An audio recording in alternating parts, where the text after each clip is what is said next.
The show features adults using adult language and discussing mature topics. You have been warned. Last one in. Yeah.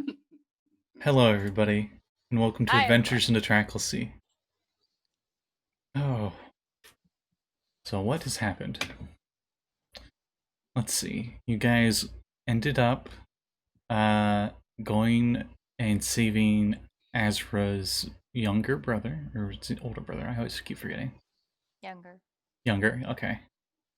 From the Aboleths, the Abolithic Sovereignty, which is this group, this society of Aboleths, greater Aboleths than what most mortals know of. And unfortunately for the Aboleth that owned your brother, he did not have any legendary resistances, so he immediately got feeble-minded and shut down by the Great Baron. That worked. It really shouldn't have. That was 100% like that's what happens when I'm testing creature. It was a good test. Oh, that is so awesome. I love it. You guys started in Cholt. Ended up just doing things for the Dock Master. That gold dragon, the half dragon. And stopped Zentarum and the Xanathar's guild from invading Port Narnzaru with that hijacking ability with the Intellect Devourers, taking over the merchant princes. Almost died to said Intellect Devourers. Guys ended up traveling all the way to the lost city of Omu, where you that's skipping way far ahead, but you eventually ended up there not of your own accord. Got to witness the horrors of the Tomb of the Nine Gods and survived. Took out, I think, at least half of the phylacteries, lich phylacteries that were still in there. You guys went to an island off of the coast of the Lantan Isles called the Shore of Dreams. And you thwarted the plot that was going on with the owner of that establishment, this Triton Bard lady. Probably the biggest nemesis you guys ever had. The counterspell queen. God, that bitch. She counterspelled every single one of Azra's fireballs, and we were low enough level so mad that she had just gotten fireball. So she just got cock blocked for that whole episode. She's like, I just got fireball, and they never got to use anything, you know. Multiple years ago. I'm still mad. Then you got proven to be the biggest of nemesis. Then you got sent to the evil water arch elemental Hydra's realm, who junted you into the Tomb of the Nine Gods. Yeah. We were like, cool, let's use this crown to go through the door. We definitely don't want to give this to a Hydra, and who's waiting for us on the other side of the door? Yeah. It was a portal to her throne room in her Castle of Coral. We made mistakes. After you got out of the Tomb of the Nine Gods, a -1 NPC fell into lava. Rip rollin'. You got rip rolled.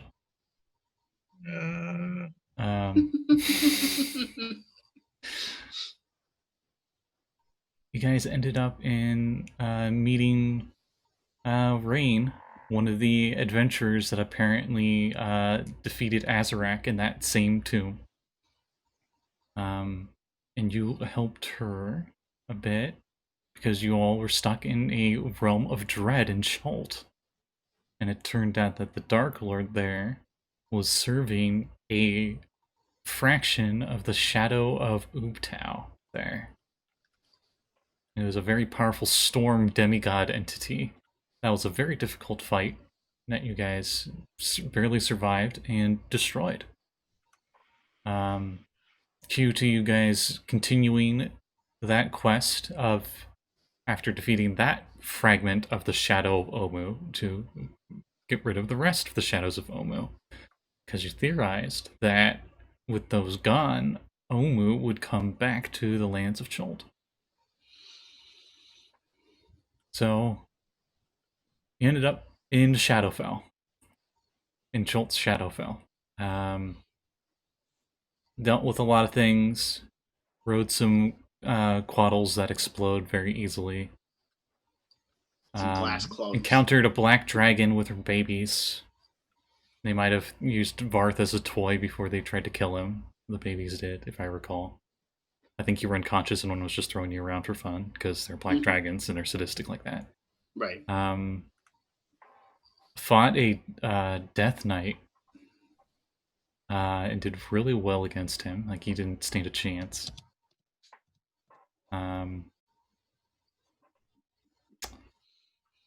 Teleported all the way to the other side of Chult to get to the final shadow entity of Omu. I think you guys called him Shabalaba Ding Dong. Yeah. He had many names. He's Yeah. the enemy of many names. Yes. None of which we could pronounce correctly. Kicked his shadowy behind. Oh yeah. Which brought back Ubtao, and not only brought back Ubtao, but brought back Mesro, which was assumed to be a lost city, but it turned out the city was actually teleported to the plane shifted to the Outlands with Ubtao when he decided to go, screw this, and just left the material plane for a while.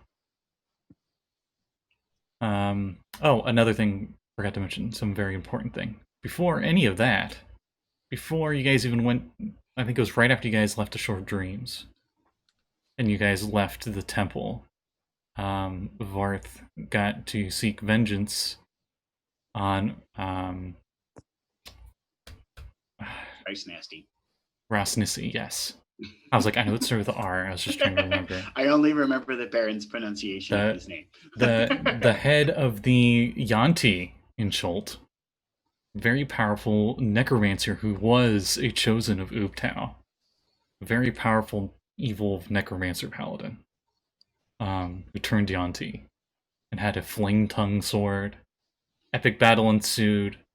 Varth turned him into he got turned into a salamander, and then Varth used a contagion to give him some kind of fever, so he's like delirious and doesn't understand what's going on. Yeah, mind rot. Mm-hmm. And then threw the jar, and then put him in a jar, and then threw the jar into lava. Yep. So, he's very, very, very dead. The group, and very dumb. The group went to the Abyss after Azra got taken by the demon queen of moths, the Scarlet Moth. She was joined by a certain crew that liked waffles, at least part of that crew. A certain witch named Strix. The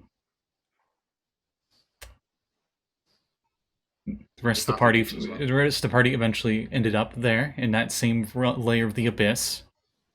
Unlocked a forbidden tomb of an entity named the Slayer, and the Slayer helped them free their friend Azra and defeat the Demon Queen. What else have you guys done?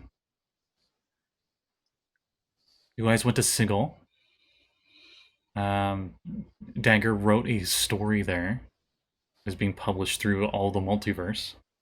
And it's the story of the Slayer. Story of the Slayer and your journeys in the Abyss. I published it on that cobbled together printing press. It might be a machine spirit. Who knows what it is? It's some kind of magitech where you just talk and it writes it down for you.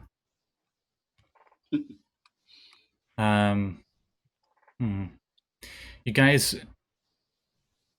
went to Ysgard to get help for the mission to fight the Demon Lord, right?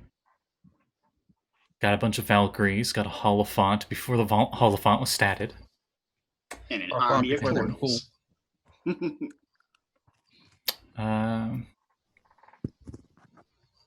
Did a lot of shopping episodes. So many shopping. Started an orphanage in Port Naranzaru.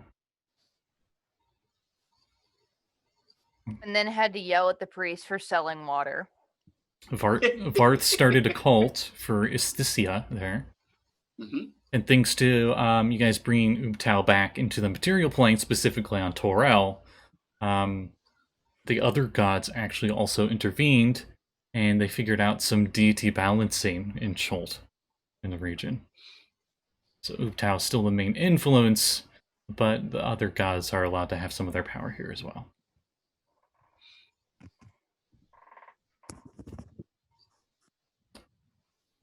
So that leaves us to where we are now. The group is back.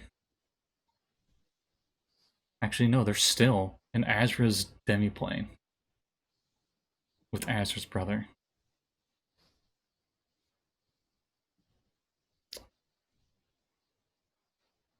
And the shadowy door that leaves your demiplane is still there, Azra.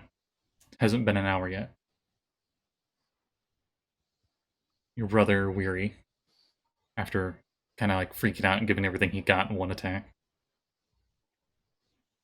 So I know this place might be comfortable, but I don't know. There's not a lot of space. Right. No, you guys ended up at thank you, Azra.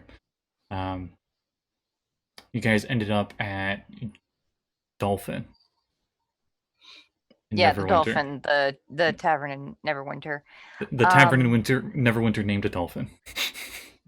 Dagger is gonna suggest, she's like, I think it'd probably be good if we find someplace like safe and comfortable to relax for a while. And I think this place might have a lot of uncomfortable memories for you two. So I was thinking maybe Zyron might enjoy Chult. They could go back to the orphanage. Just have some time to relax and hang out. And Yeah, I think that's a good idea. Elminster standing next to you guys, who's been here the whole time, is like, because you fucked off and left. He just walks into our room. He fucked off and went to Earth to go meet with Mordekainen in like an Earth coffee shop. Oh, right. That's right. I did do that. Never mind. He can come back. I mean, he's an archmage. He can do whatever the fuck he wants. Nah, that's good. Like him leaving thing. So we'll stick with that. He's at some coffee shop in New York. Yeah. Wow, these police. Pretty much where he was, I thought. He went to a coffee shop in a busy city. Wow, these police are nuts. Anyway, he back to you guys at this tavern, Unicorn, sitting right in front of it. You mean the dolphin, not the unicorn? I keep calling it unicorn. Oh, it's been the narwhal this whole time. It's been the narwhal. Sorry to tell the difference. We'll compromise. It's the narwhal now. Yes, perfect. The unicorn of the sea. And yeah, I guess you all jaunt off, magically disappearing back into Cholt, to Port Naranzaru, since that's where you said you were going to go. Magically delicious. What happened to Dagger's sister and Chung and them? They went to find her dad in the other place. I sent a message to them the other day, and then they said they were still working on it. I'll send them a message tonight and see how they're doing. Because they borrowed my boots. They were good boots. I've been walking around barefoot this whole time. That's right. You look down, and his feet are just like bleeding profusely. Because it was the torture plane, so it was like all spikes on the ground. Just nails and sharp metal. PPE is important, y'all. We didn't really have time for me to go get a new pair of boots. It's a pair of boots. All right, okay, we're here in the market. Let's go buy you a pair of boots. Can I get sandals instead? So I don't care. Whatever. It's your money. You're a grown man. Let's go. Not flip-flops. The camera pans my up. toes are just shaped weird. As you're all walking towards the market and saying this stuff, and it just pans up. Epilogue Part 1, the shopping trip. Epilogue Part 2, real epilogue. And everybody but Azra, because of special reasons, needs to roll me a d6. 4. Baron? 2. Okay. Varth? Come on, 6. Come on, 6. He wasn't expecting a dice roll tonight. 4. God No, damn I it! wasn't. We Okay. tied. Whose Oh. dex is higher? My dexterity is probably not as high as Dagger's. I have a +2. I don't know that this is also based on have dex. a +2. Baron. An An insurmountable time after after these events happen, the group is pretty much, I won't say done, but more of the bigger parts of your adventures have concluded, at least for now. Where Like 400 years or so, I guess. I don't know. what will the Baron do now? How much longer after? Like, is it like centuries later? However long you want. Let me roll up. Do you wait until everybody else dies from their mortal coil before you move on to something else? Yeah, I had an Do you wait till investment to you're see in how that 7th lasts. edition, where like they go back to 4th edition stuff because everyone's nostalgic for it? So, yeah, about 6 centuries or so, I guess. Wait for everyone to die, or at least for me to forget about everybody. What do you do while you wait? Where do you go to wait? Well, other than like a handful of adventures I might have with the group, just wander the multiverse. It's an infinite plane with infinite possibilities. Visit all kinds of worlds and things. Set up cults everywhere. Typical stuff. Okay. I will say after a certain amount of time, you start to notice something weird about yourself. Ooh, that conditioner's finally working. The diamond dust. You Finally doing hear wonders for my head. Someone talk to you, and it's not a sending spell. You know it's not a sending spell. But you hear someone just be like, please, O great Baron, bless us on this mighty day as we fight this giant rat. And that's when you realize that you are a power, and you can actually gift cleric spells. Again, it has happened again. Nice. My plans are coming to fruition. I shall grant them spells. As you're sipping wine, Oh, why do I keep buying the cheap stuff from the box? you're thinking, actually, if you're able to do this, you might be able to actually create things from nothing now. So you my decide. powers are being restored to what they were before. So you decide to do what you've always been wanting to do. The reason why you wanted to get your powers back. You plane shift. Shit in the guy's bed. You plane shift into the far realms, or at least avoid part of the material plane. And you attempt to recreate your home plane. Give me a d20 roll. Go to where its remnants were. Oh, jeez.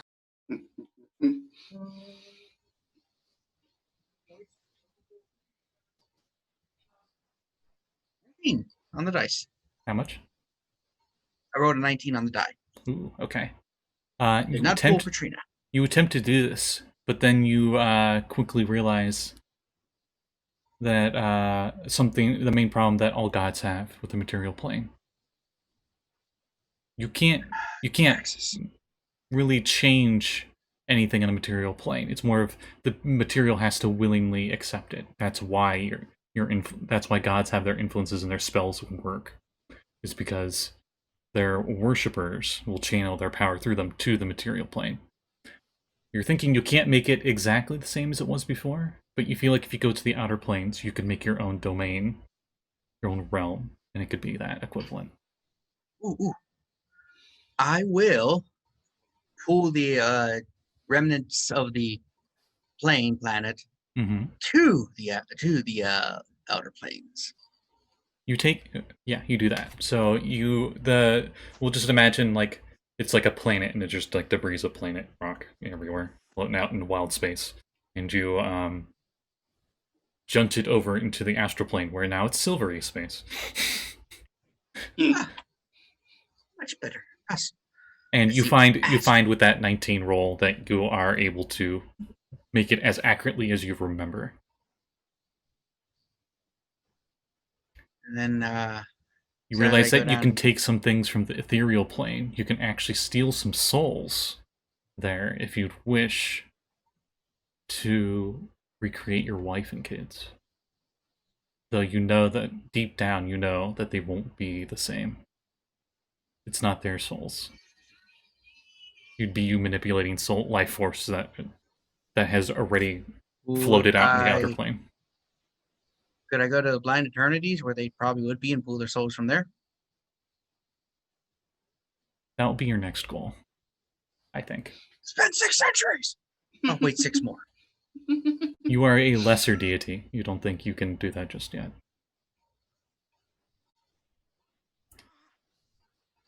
Must spread the word. Must You have to rebuild it graduate all. Greater Deity College. and What then kind you of can move on. pantheon are you going for as a deity? You quickly encounter this being. You don't ever see him, but he calls himself AO. And he's like, yeah, you see, like, I got everything in, like I got these portfolios, see, and he, like, pulls out all these vanilla folders in the shelf. And he's like, see it, and, like, I have all of them in these, like, specific organized spots. So if you're gonna go, like, So- one spot, you'll have to, like, deal with the other ones So- for competition. One, I'm going to do, I believe it's called multi-crystalling, so that I go to multiple places. Oh, yeah, that's what all deities do, yep. Yeah, I don't want to put all the, eggs in one basket, as they say. I know you're new to your god thing, but I know that the form you were, what was it called before that? Mortals. Your mortal form before that, they don't really conceive that gods actually exist in multiple realities at once. So when they think they kill a god, they just remove that part of it there.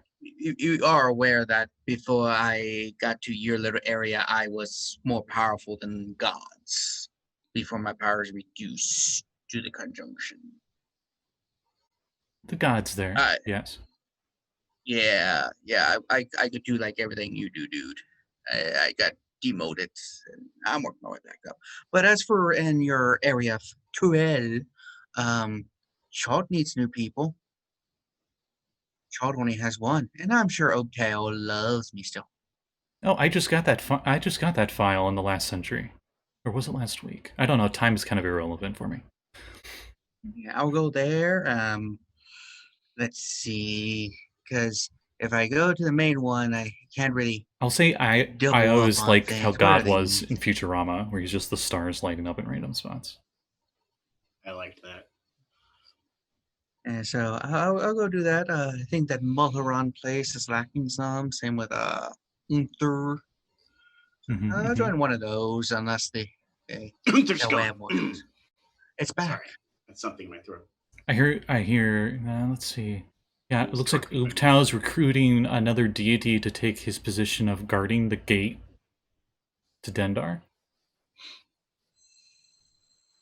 I don't know what that's about.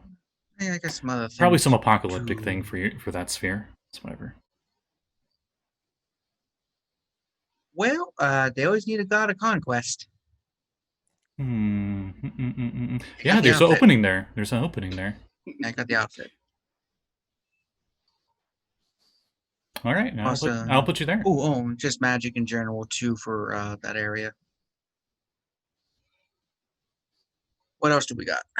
I'll take anything you got in the list. I think we'll start there. And suddenly you feel yourself like jump to like woomph, and suddenly you're just like in Cholt. And Zebediah is like doing like reading up on magic books in the magic college. And he's like, Still alive? "Oh, hey, it's the Baron." How long do you live? 750 years. Well, I'm a chosen of Ubtao. I'm immortal now. Oh, you're the Barari thing. Oh, I forgot Mhm. about that. Yeah, you're. Yeah, I was looking at the menu here for god powers. Anyway, How have you been?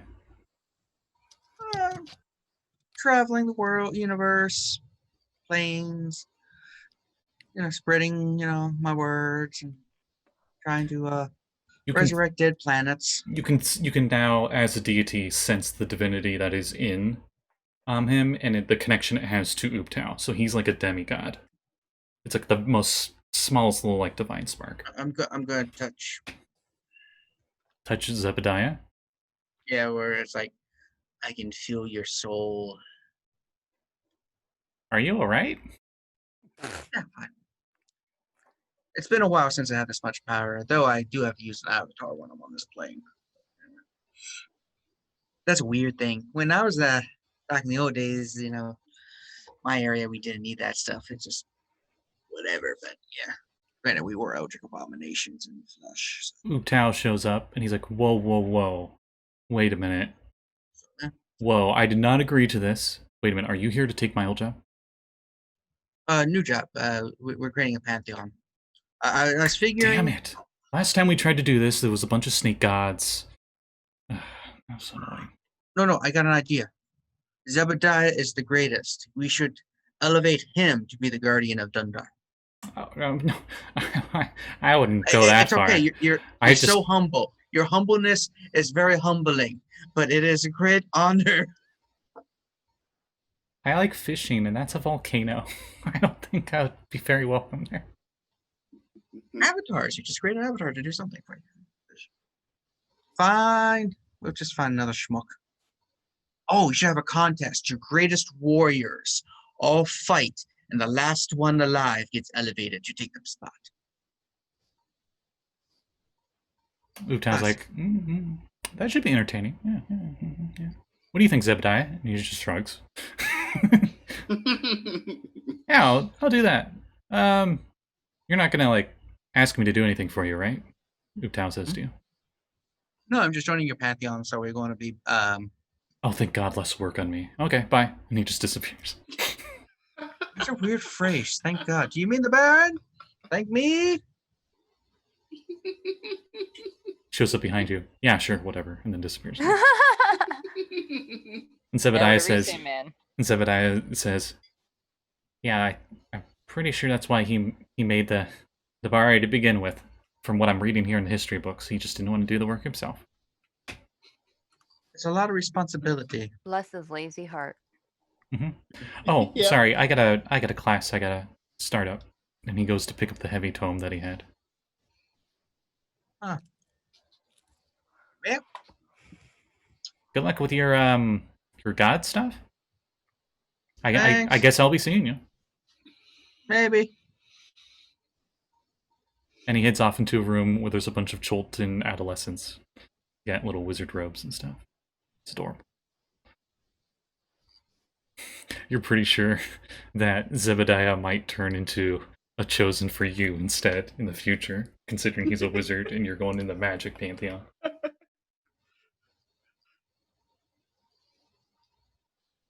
And Ooptao's probably just too lazy to bother talking to someone over and over again. And with that, the Baron, in an insurmountable time, ends up back in his little realm that he made for himself, out in the Outer Plains. And he sits there and watches the sunset that he used to remember from when he was so long ago, thousands of years ago. Then we switch over to Dagger. Oh boy. So Dagger, where do you want to start? Because you gave me a good paragraph or two. I gave you a bit, yeah. Yeah, I'm joking about paragraph. So she would probably spend a couple of weeks at first, just if Azra and Zyron are around, just kind of hanging with them and making sure that they're okay and everything, because she doesn't want to abandon them right after he just escaped from that hellscape. But she would use sending to call her sister every night and ask how the search for their dad was going and give advice and see if she could help in any way. And then once she felt that Zyron had settled in enough, then maybe she would not teleport, because she can't do that, but plane shift hop to where she last knew her sister was and meet up with her and try and find her dad. All right. That was in Cormyr, right? I believe so, yeah.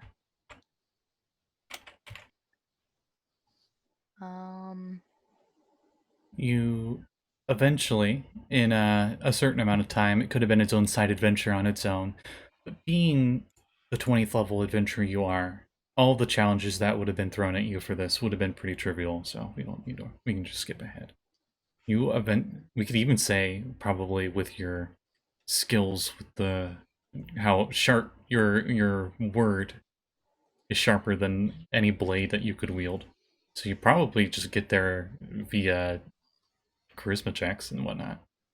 But you eventually end up with your sister at your dad's jail cell.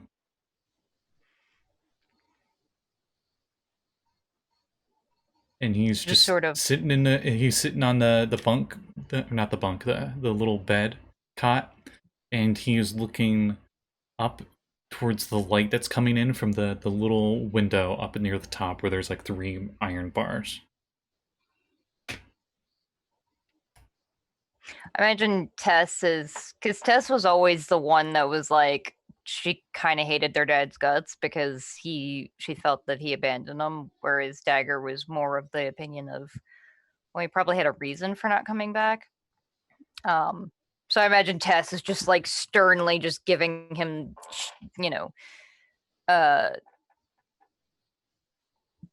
terrible looks from the side, and Dagger's gonna step up and You notice that he is missing his, from elbow up, his left arm.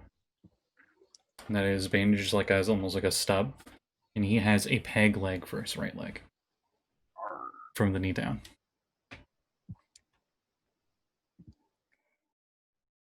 Looks like there's like a prosthetic fixing on the arm, but the prosthetic is not there.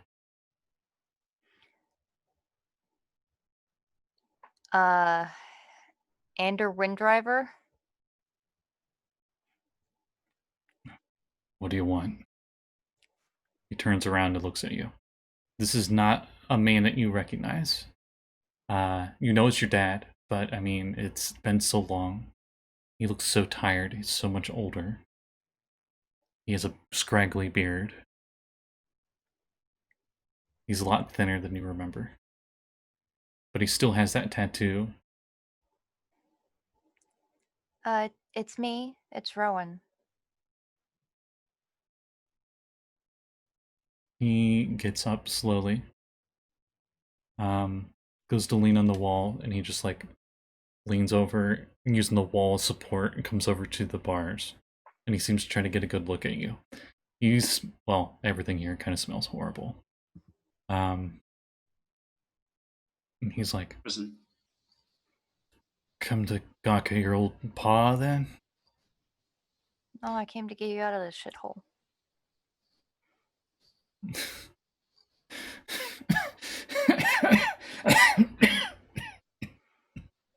I figured you didn't come home, then you needed somebody to come get you.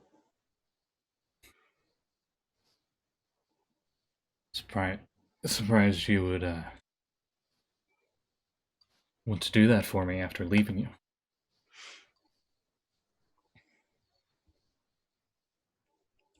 I imagine at that point Tess argue. probably says something under her breath, and I just I don't know what you've been through. I know that over the last couple of years, my friends and I have been through a lot of crazy things. And if you've been through 1/10 of what I've seen, then I understand why you didn't come home. I don't like it, and I'm still mad, and I'm always gonna be. But I feel like there's always going to be a part of me. There's always going to be a part of me that is what you taught me. And it's not right to just leave you to rot here. Also, Robin deserves to know her dad. She barely remembers you. And she's almost a grown woman now. And she doesn't know she doesn't know her dad at all. All she knows is what Tess and I say. And from all of the stories that I've told and all the books that I've read and all of the books that I've written, I know that you can say anything you want. But what really is true is when you hear it from the source. She should know you as you are. I'm not expecting us to be a happy family. At that point, he's definitely still listening, but he goes back to the cot and sits on the cot as it groans. It's been a long time. And I don't know if Mom is ever going to be ready to see you again, but I know Robin is. And I know I am. And it's a testament to how much she cares about the two of us that Tess is here at all. She won't admit it, Dad, but she loves you too. And that's the reason that we were so broken when you left. Why did you leave? Why didn't you come home? Have you been here the whole time? His eyes, when he went to sit down, cast downwards, but you're pretty sure he's still listening. And when you ask that, he looks up at you, and you realize that he's crying. He said, "Because I didn't want you two to get hurt." You don't have to worry about that anymore. We can take care of ourselves. I've done so much crazy shit, Dad. You wouldn't have any idea. Do you remember the He's the smart. He's kraken like that you doing fought? like the lip like this, and then you like go to the more cheerful jest, and he like smiles a little bit. I didn't. Okay, it wasn't a kraken. It was an aboleth. It was a bunch of them. You ever fight any sea devils? I've thought so much. We're gonna get you out of here, okay? All right, I'm gonna whatever I have to do. I'm gonna try and talk my way out of this first, and then if that doesn't work, then Well, we'll say you've arranged it. So it's happened. Dagger The is guard- 100 prepared to be like, my plan is either talk him out, and then step 2 is I can't use magic to get him out because I don't have any way to teleport him out, really. Yeah, you do. Plane shift.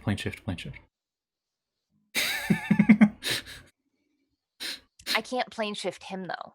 Oh, that's right. Never mind. Yeah. It was either that, talk him his way out, pay for him to get out, or B is fuck this noise, Tess picks the lock and we run for it. Okay, I'll leave this up to you then.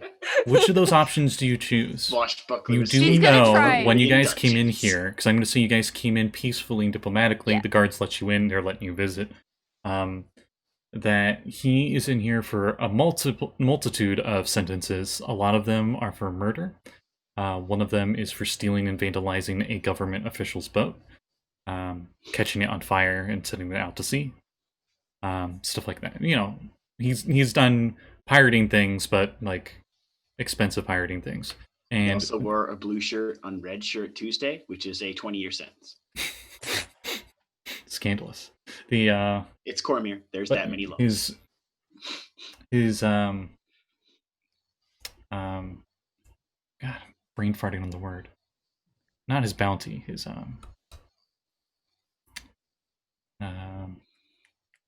Bail? bail. Yes, that's the word I was looking for.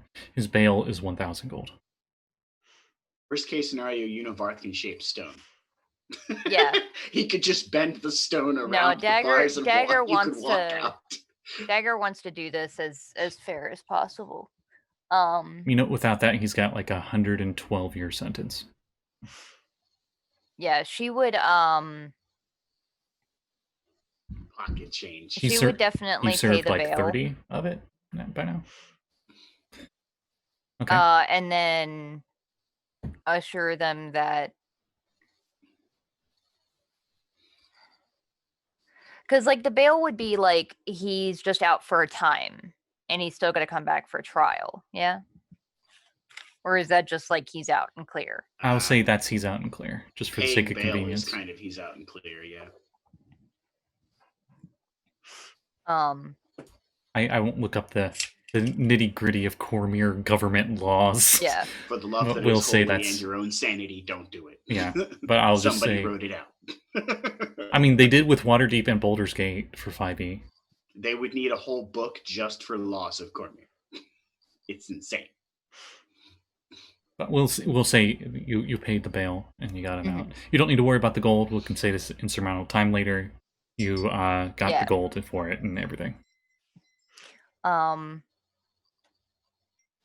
You just took a loan from the Bank of Varth. Because Varth has like 7,000 gold sitting in his pocket. You also know a lot of high-level spellcasters that can be like, oh, I just make a 9th level spell. Here you go. That should be enough to pay 20 of these bails over. Yeah. Exactly. It's a 9th level spell. Then get out of here. You got a little rat scallion. Yeah, and then they would make their way back to Shaybrook, the village that she's from. She would use sending though to send her mom and be like, I know that I didn't expect it to work, but we found Dad and I'm bringing him home. You don't have to be there. I just want him to meet Robin. And then we'll be out of the house and further away in case you don't want him around. Basically, like, she doesn't want to force her mom. I don't expect him to be a happy family. He's not going to stay in the house. Like, I'll put him up in the local tavern for a couple of weeks. I mean, if you really wanted to, you could cast Demi-Plane and make like a pretty nice home that way. I mean, I don't Also know make that one out plane, of but stone. yeah. I'm just saying, well, you could with Lore Yeah. but And on your travels there, after you got his stuff and whatnot, we'll say you're on the wagon on the I keep forgetting what that road is called. The main road that goes through Sword Coast. The high road? Is that what it's called? Maybe. Sounds good. sure. Which of these maps? it is None of these maps I have called- hanging here have that road. It's called the Tradeway. Tradeway. Oh, it is the high road. To Luskin and all the way down to Calamshan. The high road goes That's through one- Waterdeep. That's the one I'm thinking of. Yeah, the high road's way. Okay. So while you're on that road on the wagon, getting there, we'll say you go the old-fashioned way because you're like, why not? Your dad, his left arm prosthetic is of this weird design that you've never seen before. It's completely made of wood, but it is the most organic-looking, lifelike hand that you've seen. And he mentions to you that it actually used to be an arm of one of the crewmen on his ship. And he went by the name Sailor. He said apparently his ship was from a completely different world, from some continent called Cormvar. And they were in a place called Kraken Bay, and a whirlpool sucked them in, and they ended up out in the Trackless Sea. Weird. You can give me an Arcana check. Sure. Actually, which one's better, Arcana or History? Spoofy. They're the same. Okay, either or works. She would do history. That's a 30. You have heard. Maddie. You have heard of a distant crystal realm that this continent might be on. I think this might have been from the world of Eberron. that you've heard of. Mm. And then once you make that conclusion, you realize this is one of these living constructs called a Warforged. Apparently, that's this prosthetic. Nice. It's a Warforged town. That makes sense. Oh shit, I just remembered that we have Worm with us because we sent Worm with Tess and Chung. He now has. I'm just imagining. He has a we're, really like, nice. walking through this He has a prison. really nice turban Just now this with a big feather on it. Steel golem standing there. We're just like walking through this prison, and we walk out, and it's like, "Are you really taking him with you?" And just behind us, you hear this 2-ton fucking robot man stomping through a fucking stone prison. Standing there hulking, just up and down slowly. Yeah. And on the way, Dag tells him everything. He tells you everything as well, and actually he probably would wait, and he wants to tell you when you guys get there, just so both you and your mom and Robin, the daughter he never knew he had, could know. How old was he when she? Or how old was she when? He disappeared right after she was born. Yeah. So he knew she was around, but he didn't really know her because she was still a baby. Mm-hmm. Okay. And he explains that he got into a few deals he shouldn't have. He owed some money to some guys.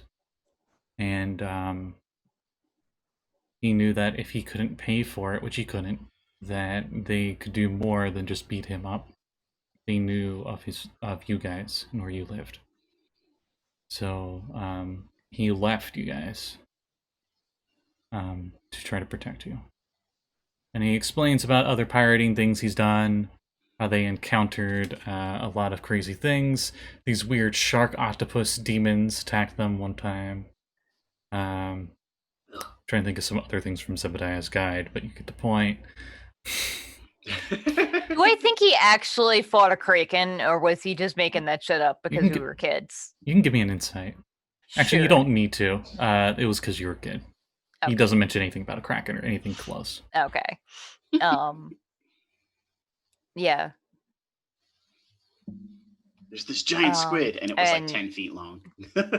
The ship, it got stuck to the just side. A regular squid. Yeah, just a regular squid that got stuck to the side of the ship. It just, Okay, so the story was he's missing the pointer finger in his left hand, and he tells you that a Sahugan actually bit off the rest of that arm. He used to say that he lost it when he landed the killing blow on a fearsome kraken, but Tess says that, yeah, that was some bullshit he said to make himself sound cooler. I'm imagining that he actually lost it to a regular, by like humble trying squid. to like kill the squid and just hit the wrong. He hit his hand with the axe as well as it. Its beak just bit his finger off. I gotta be honest with you. Gambling's a problem with me, and we were doing some bets, and it was since you've been doing a lot of sailing, it was the knife between the fingers, and I lost. He did 5-finger fillet and lost his finger to it. Dude. Make that 4-finger fillet. And your mom's like, now it's 4-finger. Your mom's like in the other room. She kind of like refuses to be around him, but she does. You realize she's eavesdropping when she's at the door, and she's like, "I knew it. I knew you did something stupid for that to happen." You know what the stupidest thing is? I 100% believe that her idiot sister Tess would be like, "What the fuck are you doing? Here's how you do it properly," and then fucking do the same thing. Except she's 14th level, so she could probably pull it off. Give me a sleight of hand check for her if you have her sense. Actually, no, she's only 11th level. She's gonna use lucky. Did she boy. just lose her fingertip? Oh my god, does she lose her finger? What'd you get? Okay. What was your total? Oh my god. Okay, hang on. So, first off, reliable talent. Reliable like talent. father, like daughter. Like father, like daughter. When she Jumps rolls less off her than own 10 finger in a trying skill to that show she up her is dad. proficient in, she treats it as a 10. So she got a 24. What would she have gotten? she would have gotten a 17 on the first one and a 15 on the second one Oh, because I rolled a fucking 3 and a 1. Oh my Jesus. god. Fucking, she's proficient. And Oh. Sleight of hand, what's yeah. the word? Expertise. Yeah. Oh, yes. You always get 10. Yeah. Yeah. Good old expertise. Rogue's best friend. Okay. I imagined that was her like, oh god, oh, I lost it. Yeah. We'll go with that. Him all. Mm-hmm. And Yeah. So she spends a couple of weeks there, just reuniting with her dad, and I think he would actually fully retire from sea stuff because he's realized now he's definitely had a lot of time off of sea, that all it's done is brought it's always brought trouble to him and his family. So I think your dad will go into carpentry, and he's just doing mild carpentry in some village nearby. He might be in the same village. She would But probably it's simple spend, stuff like stools and chairs and such. Yeah. She would spend a couple of weeks at home, just like writing down some of the stuff that we've done and everything. And then in the meantime, she's also writing scrolls because she wants to be sure that she can provide for her family and everything without her dad having to go back to his shitty habits. And arrange for them to build them like a bigger house, because they had like a 1-room cottage that had like 2 floors, except the first floor was like workshop and bed and kitchen, and then the upstairs was just like storage for supplies and everything. So she wants to build them not like a mansion, but like a cottage with a bunch of rooms and stuff.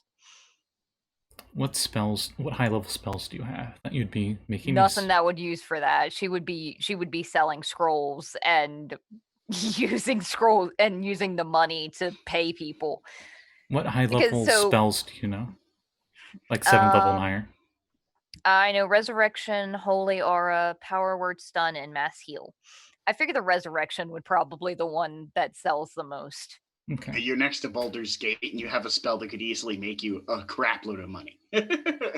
Adventurers are always dying. Mhm. Somebody who can resurrect people is still pretty rare in Faerun. It always should be. But Actually, yeah, she would. There's a. You get quite a few customers, a lot of them from Candlekeep and scholars and such, that will buy your scrolls. But one really stands out to you one day. Someone who's buying a scroll of mass healing. Mhm. And it's this odd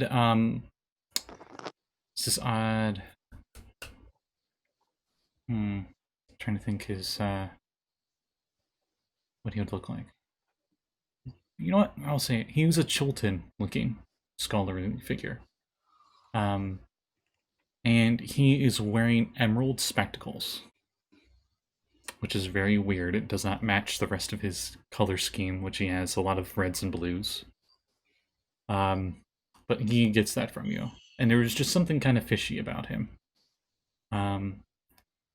You couldn't help but feel like this mischievous aura from him, but you're not sure what it was. He leaves. He calls you by your name, as well. Like your This is actual so name. frustrating not because, Dagger. like, oh wow. Okay, she's gonna ask him about that because, like, on one hand, I'm like, Kat knows who this probably is. Dagger does not because she doesn't have insight. But on the other hand, like, that's okay. All right, not many people know her real name. You go to ask him because he said your name as he's leaving the door, and you go outside to ask him, and he's gone. Gone.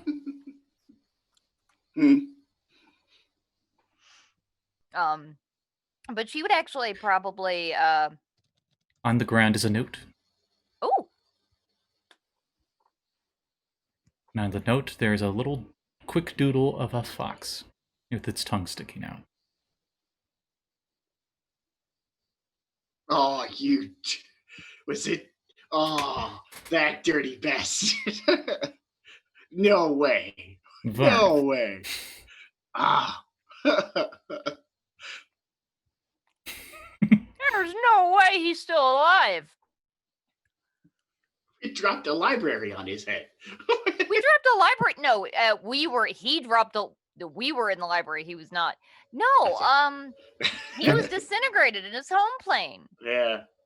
He wasn't disintegrated. His corpse is It was continuously finger of- rolling down the never-ending hill. Oh, that we didn't disintegrate him. He just fell No, it down was a finger hill. of death. Oh, yeah. Yeah, the Baron killed him. So what it was, if this is Mr. Fox, how that happened is Azra dismissed the room. Me, Tess, and Chung were in the room getting buried under tons of sand in, what was it, Pandemonium or something? No, it was Henna, wasn't Archeron. it? Yeah, Gehenna. Archeron. Oh, Gehenna. That's right. Gehenna. Yeah, you guys on the And- side of a ridiculously huge volcano. That's all I was Varth, gonna say. Azra, and the Baron plane shifted in to follow him, found him running through the desert toward us, and Baron's like, yeah, no, fuck that. Finger of death. Instant killed him. That's right. Yeah. Just like, boom. Might have been a Dead. fireball followed by Finger of Death. I'm not sure. It I might think, have been a yeah, it was fireball. Azra fireballed and then you finger of death. That's right, because you fireballed the room, and then we're immediately like, oh no, can I shape it around the books? Oh yeah. Oh jeez. However, was Shemeska What do you do? also a What do you do after fox-shaped, you see that note then? Was 'Cause- Shemeska also fox-shaped? I don't remember. Shemeshka is the same kind of fiend in Arcanoloth. Mm-hmm. It could have been Shemeska as well. But Yeah, it she's said also Fox. fox-shaped. It said I'm Fox, gonna and we take knew it. him as Fox. And then make sure that I go somewhere that I know is secured and nobody can listen, and then I'm gonna immediately send The a second message you to get out Azra. of, the second that ink gets out of daylight, you see the ink ignite and it just slowly burns the paper away. God, you asshole. He's not It doesn't even able harm to you. Track it. Oh, what a bastard. Then I Oh, immediately what a send a bastard. message to Azra that the first like 3 words of it are just like, ah, motherfucking dicks. Imagine Azra just wastes like 5 gold of Huh? whatever scroll she was working on.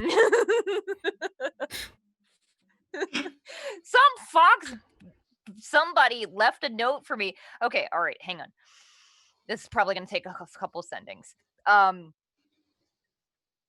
Person bought scroll from me, Cholton, emerald glasses, left note with Fox. Knew my real name. What the fuck? Ah! It limits the words, but it doesn't say how long the words have to be. So you could be like, Sure.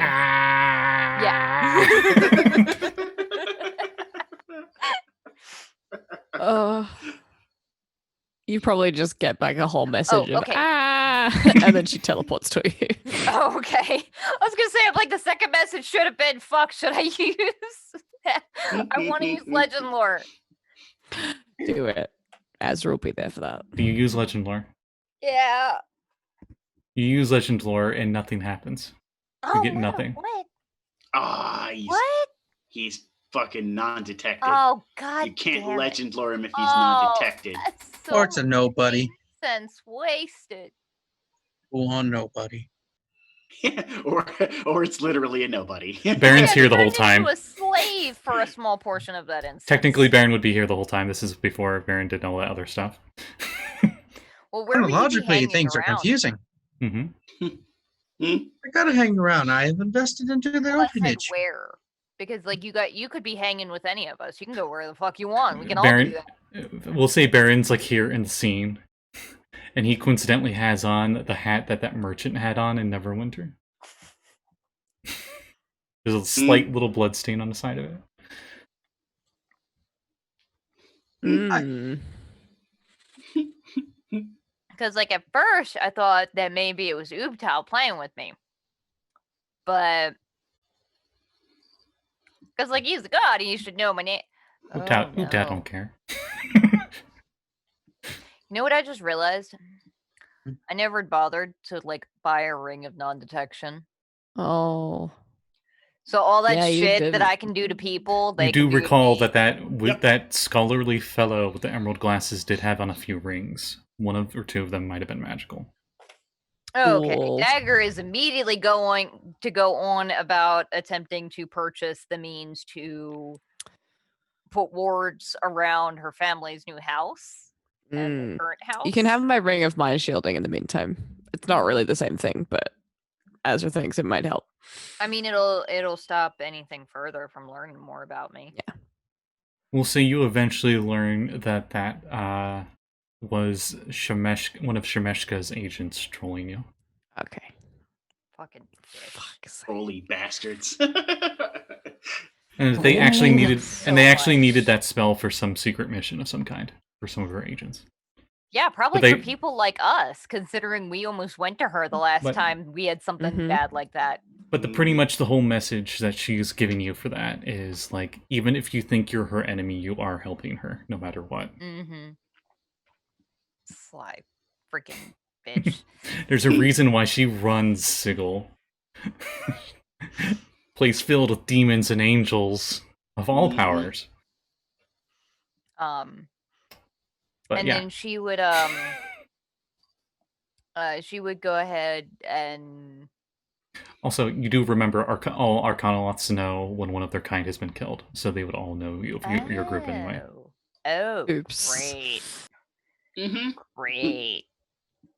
Which, That's depending good. on how many people that guy pissed off by siding with a freaking mortal lich, they might have been happy that we killed him. Maybe they're luckily- celebrating. I don't know. Luckily, they're that- all Yugoloths, and they're all in it for themselves, so they're not going to Yeah. have one vengeance They're on you all guys. neutral evil, so I they don't probably know that- didn't care. I don't know that It's more of like, okay, this is what we don't do, and here's our countermeasures in case you guys I try don't to know kill that us. Asarak would have really asked for permission before he bound him to the dungeon Yeah, he didn't. the thing though. Probably not, but I mean, if you're a No. neutral evil fiend, you're going to assume if you allowed anyone to bind you somewhere that you're the weak one, not the person who, the fiend will get punished as far as that goes. It's not the person who bound him, because, I mean, there was an entire empire that used to bind demons in Faerun. That's not a new thing. And then she would during those couple of months in catching up with her dad and her family and everything, write books about everything. What would their titles like- be? Oh boy. Oh, I didn't think about What not to do? The adventures, the Yes. adventures of the Colon. Trackless Sea Team. Oh boy. the Okay, wasteland, like the wasteland guide of the Trackless Sea. yeah, like Yeah. a practical adventurer's guide, and it's just like Cute. make Yeah. sure you wear bring multiple pairs of socks, always bring multiple sacks for treasure, because the worst thing to do is to have to decide which of these valuable trinkets you can't fit in your bag. Treat your friendly quaddles very carefully. They're quite volatile. So fragile. Remember your cantrips. Yes. Always have Aw. counterspell prepared. Oh, I Remember forgot that to was a have Zebediah mage thing. armor every Yep. morning and bully your wizard until they do it. Bully She your eventually got around to it. It's fine. Wizard does not do what you tell her right at the same time. They do when they precisely mean to. Yeah, wizards Yeah. are like cats. Yeah, She'd exactly. You can Dagger. train them, but Right. only if they After think these- they're not doing it. After these Yeah. books are published and they've been out for at least a year or so, you would get an invitation in the mail. Very nice, actually, envelope and paper, Oh. with a wax seal, of the City of Glass on it. Ooh. Mm. And you go to open it up, and inside you have been cordially invited to a ball that's taking place in Revelry at this time, or whatever, gives it time.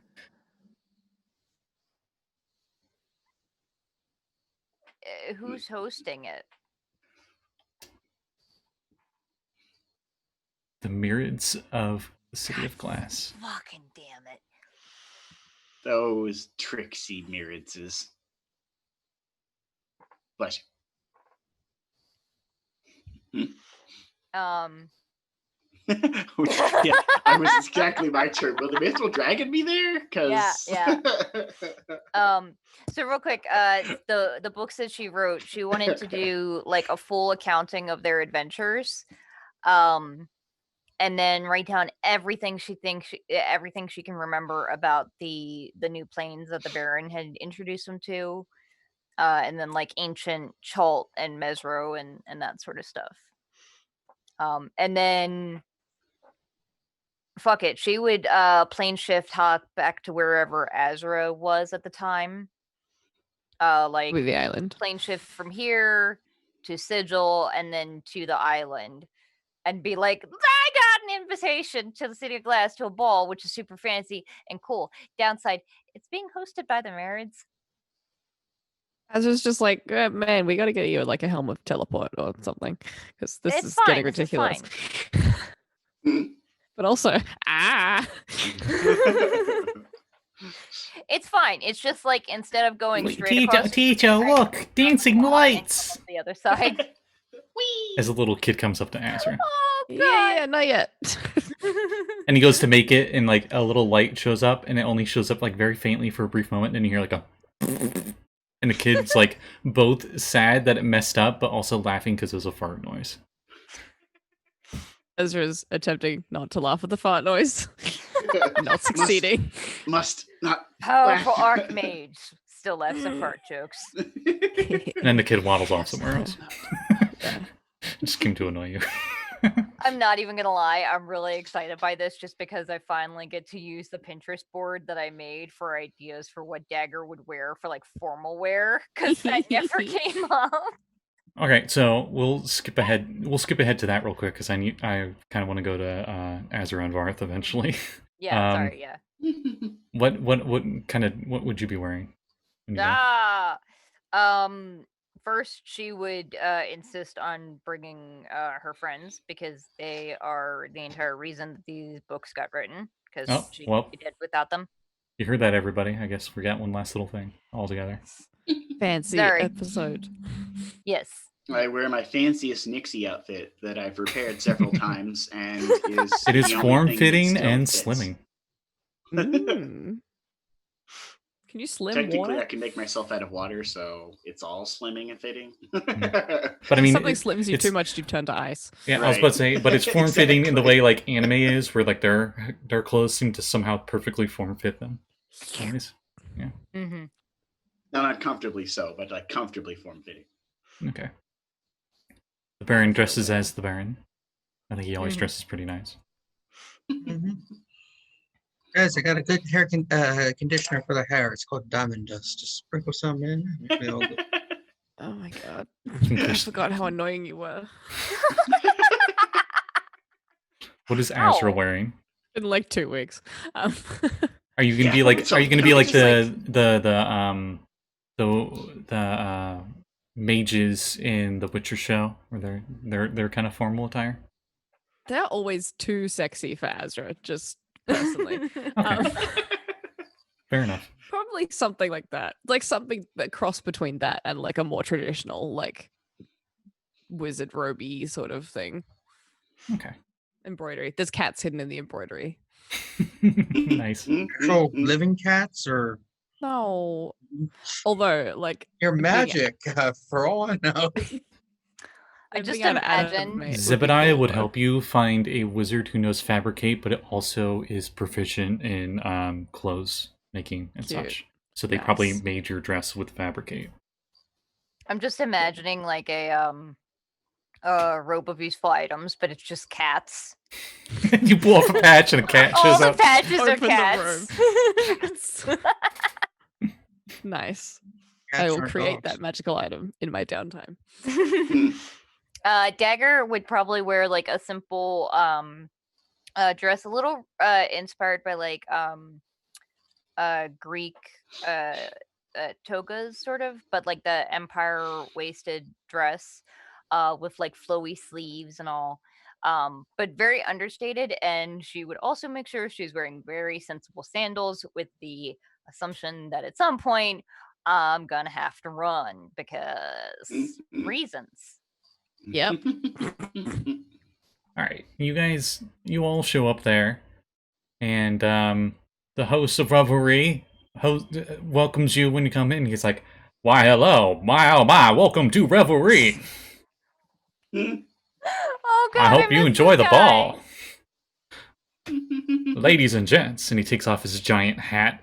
And for those that don't know, he looks like he's got almost like a musketeer outfit, and this is a cloud giant, mind you. And it's almost like musketeer outfit with a very large, wide-brimmed hat with a very giant, puffy, cloudy like feather on it. And next to him is his wife, who looks kind of like Abby from Last of Us 2, the same level of guns for arms. And she's a cloud giant, and I think you all would quickly realize she has quite a few levels in Monk, and she's a cloud giant. And she's the head of the guard here. So, Hell yeah. yeah. Spicy. So, they're all female guards, cloud giants, and they, you don't want to get in their way. They might give you the people's elbow, to say the least. And you're at the ball, and it's a wonderful ball, and you see a lot of people you recognize from the auction all those years ago. Oh, Oh yeah. my god. And I need to Back find, when I was asleep. Good times. and I need to find all of these guests because I had a huge I list of them all. I had some notes. I Mhm. remember we met Jade Scale there. Yep, Captain Yes. Jade Scales here. Heck yeah. He looks a lot older, but also a lot richer. Okay, I have the list right here. The mood. He is a half dragon, a jade half dragon. And he sees you all, and he's just like, "Oh, if it isn't this crew? Welcome, come here." And you notice that one of his hands is prosthetic, and it's just like made of gold and platinum. You know, he's like that Nice. level of like way over the top rich. The only way to You be know. more rich is to cut off his own arm and replace it. Yeah, essentially. Mm-hmm. He catches up with you guys and stuff, you know. Pretty much all he talks about is how rich he is and how he's made such good business deals and stuff. And that's pretty much probably all he talks about. You encounter a few genies here and there, all different kinds, not just myriads. And all of them are just like, this ball's fine, I guess. I mean, we could host better where we're at, but it's fine. It's pretty much what all their conversations eventually go to. Some of them angrier than others. Like the Tao and Ifrit usually are a little more angry.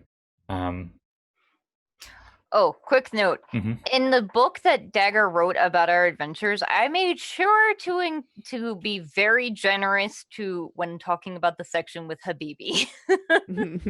I did not shit talk her at all.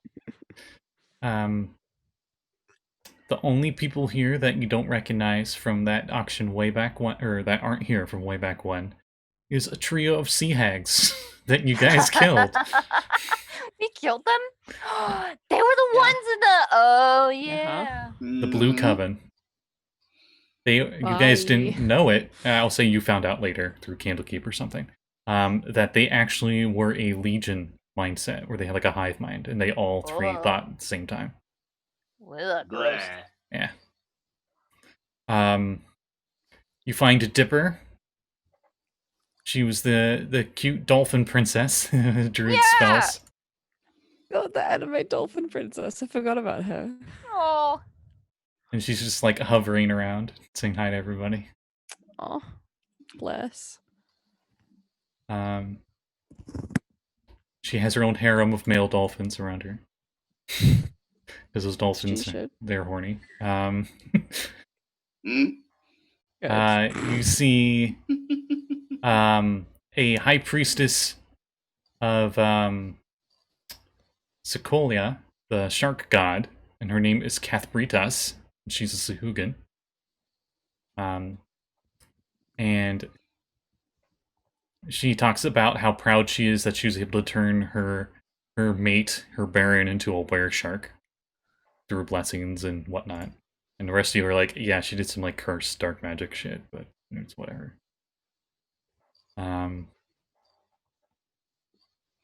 There's a guy named Crotus Overseer, and he is just like ogling all of your items. And imagine Jabba the Hutt, but with 4 arms. It's pretty much what he is. He's one of the Ormir. And imagine all the arms Remember are he did that last are time we were jacked. here.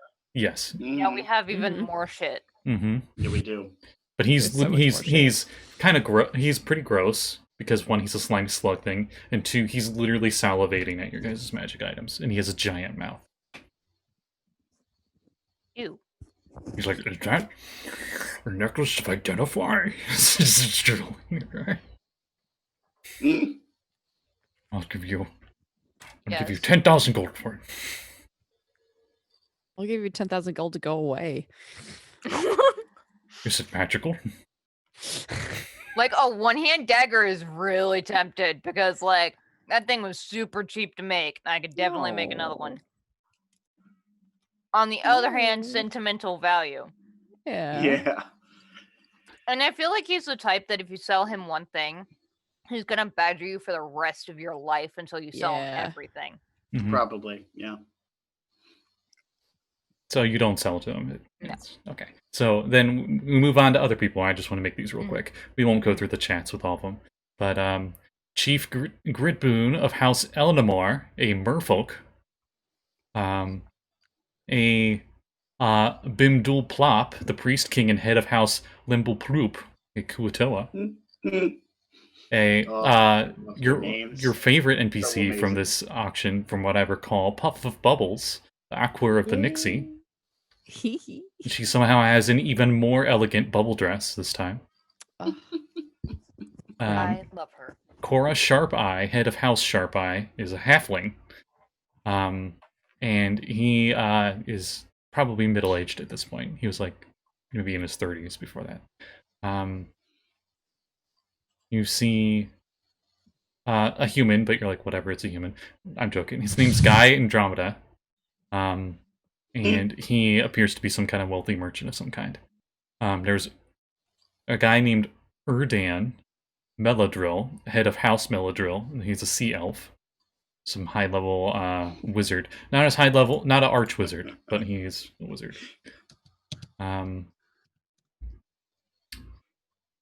You see... You see a tiefling there, and she tells you, and she keeps it very brief, that her name is Vanifer. And all of you recognize her name as being head of the cult of the Eternal Flame that was terrorizing the Sword Coast during the Princess of the Apocalypse adventure. Yay! Hi. And you're pretty sure, Dagger, with your crazy high history check that you don't need to roll, that the weapon that she has on her has a spark of I keep forgetting what that arch-elemental fire's name is. It's not Kasut, because that's an actual deity. Imax? Imix, yes, Imix. And its name is Tinder. The dagger. Swipe. Swipe left. Swipe left. Yeah, and you guys quickly get past that. You meet Blib II, priestess of slime, and she is a slime girl that is a priestess, pretty much. So it's a slime that's taken a more humanoid-like form. It's got like a weird dress. She's kind of weird. Slime princess and hot dog princess and But princess. last but not least, you see a lady with hair that is tied back into a ponytail, and the hair has the silverish blue sheen to it, and she seems to be wearing a dress with little overall straps on, or not dress, a suit, like a three-piece suit, but the third part of it is taken off, so it's just like the white suit, Just the no collar, jacket. no jacket, and she's got the overalls on. And turns Like, around, and you see that it is none other than... I was thinking that too, Maddie.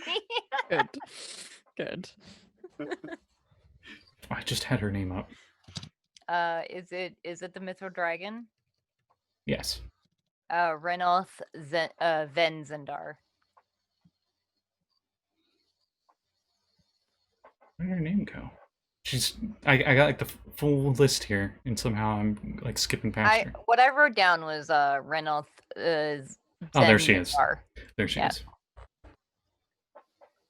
And she is holding a what appears to be like a ferret like hand warmer thing that she's got her hands between. And She's just holding a ferret. That's what I thought too. and it unwraps itself from her arms and it goes around her onto her shoulders. Oh my god. Oh god, It is that's so much fair. better. And it's like a very long neck with a very pointed snout, like peers up on his shoulder. It's probably like the neck is like the size of my forearm, and just like looks over at you. And you notice that the Oh my ferret God. has two big eyes and then like another small set of eyes on it. Very weird Ooh. alien like ferret creature, I love him. but it's very Yeah. fluffy Azra's and it jealous is since- white, like a polar bear fur white. Dagger would like immediately strike up a conversation. And she says, "Hello, Dagger. It's been what, a few years?" Yeah, something like that. At least 2, I think. I've heard what you've done with the Stysia. Yeah, we have a She steps closer to you. All right. Oh, God. I have also Three of heard. us are like, I have all. You got the rest of you just peeking around a fern. yeah, yes, yes. Baron just runs Except away. we're in the city of glass though, so it's a fern, but It's made not of ice. fern. It's made of eternal ice. Yeah. We're Oh, all I was attempting to hide. imagining- We're I all was attempting to imagining hide. seaweed. Baron's just standing behind the mithril dragon, peering just over kelp. her shoulder, like. Oh yeah, it would be kelp that's somehow like floating, even though it's in air. Mm. Yeah. I thought it was be an ice sculpture that's see-through, so that you can see us anyway. Very That's way obvious that better. we're hiding there. Yeah. And she says, "And I've also heard that you vanquished Ol Hydra." Yeah, we did. Takes another step closer. She's pretty close to you now, like in your personal bubble. You've Dagger's like- done a lot of service for my lord. Is there any way I could repay you? As she leans closer.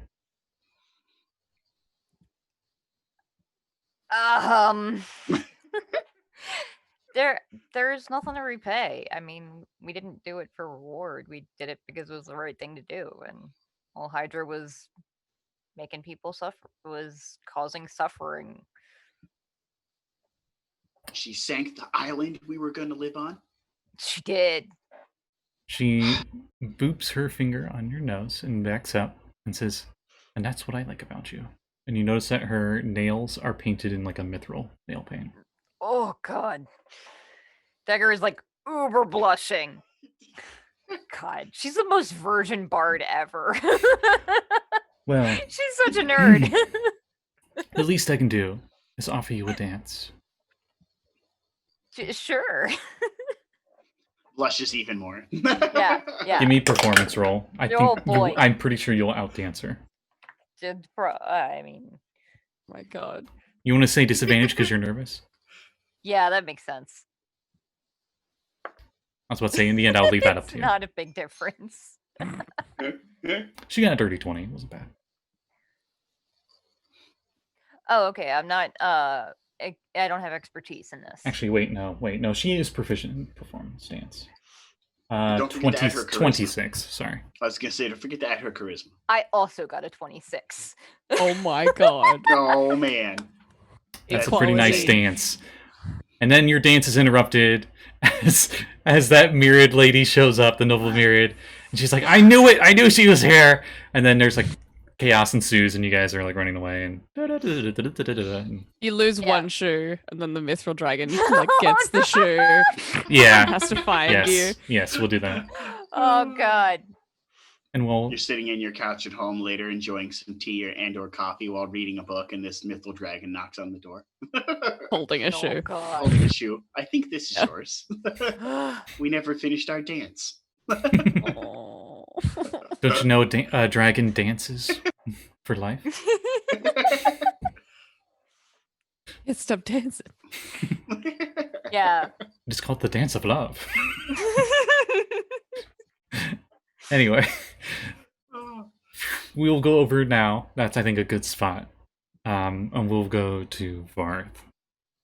All right. Well, if you haven't brought tissues, I suggest you take a brief No. moment to go get them. No. And because Varth, you we'll will say probably need them. this I know happens. I should probably go get some. I don't even know if I'm gonna make it through this without crying. I'm just gonna preemptively say that. Might be a glasses off moment later where I gotta wipe my eyes. It's gonna happen. It's a long time coming. It's just Let me get the deep fart down, I'm sound squishy. forward. I'm squishy and sentimental when it comes to this crap, so it's terrible. You can't take me to the movies. It's awful. Same, big same. So at some point, after he knows all of his friends and thank you, tissues. I think this will be we'll just say to keep the continuity better in line than with the Baron's stuff. Not where I went time jumping everywhere. Right. This will be like right after this stuff at the City of Glass. Yeah. So Varth, previously known as, let me get his full name, when he was human, all the way at the bottom, previously known as Jelga Nursand was a merchant, and his family. For those of you who are just now catching up at the last episode, you really should go back and watch. But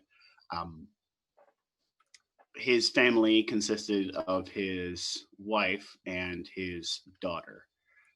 His wife's name is Kiara, and his daughter's name is Daya. His daughter was 6 when he was kidnapped by the Yuan-ti, and now she is 17. For time record of how long Varth was gone, both in training to be a druid and being flesh warped into a Yuan-ti, and then our adventures and whatnot. So he's been gone a long time, but it's just been a long time coming for him to try and get to his family, let alone find out that they're okay. And he wasn't even sure if they were, since he knew Rice Nissi was a pretty nasty person. So, maybe horrible things happened, maybe they didn't. But after finding out that they're all okay, the reason he has been walking around since the beginning of the adventure with a big mountain of gold in his pocket has been because of them. So you know that they are, from that scrying you did quite a few sessions ago, you know that they are still in the city, and apparently they are goat farmers to get by. Yep. They sell goat's milk and possibly also goats. And he knows that his wife is exceedingly good at handling a lot of the other end of the business. Varth was kind of like the merchant. She was the one who handled a lot of the other ends of the business, the bookkeeping and stuff like that. Varth was never good with finances. You were the face. Yeah, he was the charisma, and she was the brains behind the operation. Because, quite the opposite now, of course. Varth's very low 11 charisma is not getting him anywhere as far as sales go at this moment. But he, at some point, would have gone back to them, probably turned into some incredibly fast squid, and then just turned back into Varth when he got there, or used water to travel, since water elementals don't get tired and just float. Do you have the spell Tree Stride? Or transport via plant? I could. All I have to do is wait and change my spells the next morning. That's right, because druids are nice like that. Yep. I do like that with Grok. It probably changed it to have a tree transport via plants and transport via a tree outside. Or I'm trying to think of a significant plant that you would know would still be there. She would always keep a desert rose in the house that Varth gave her, because that was his nickname for her.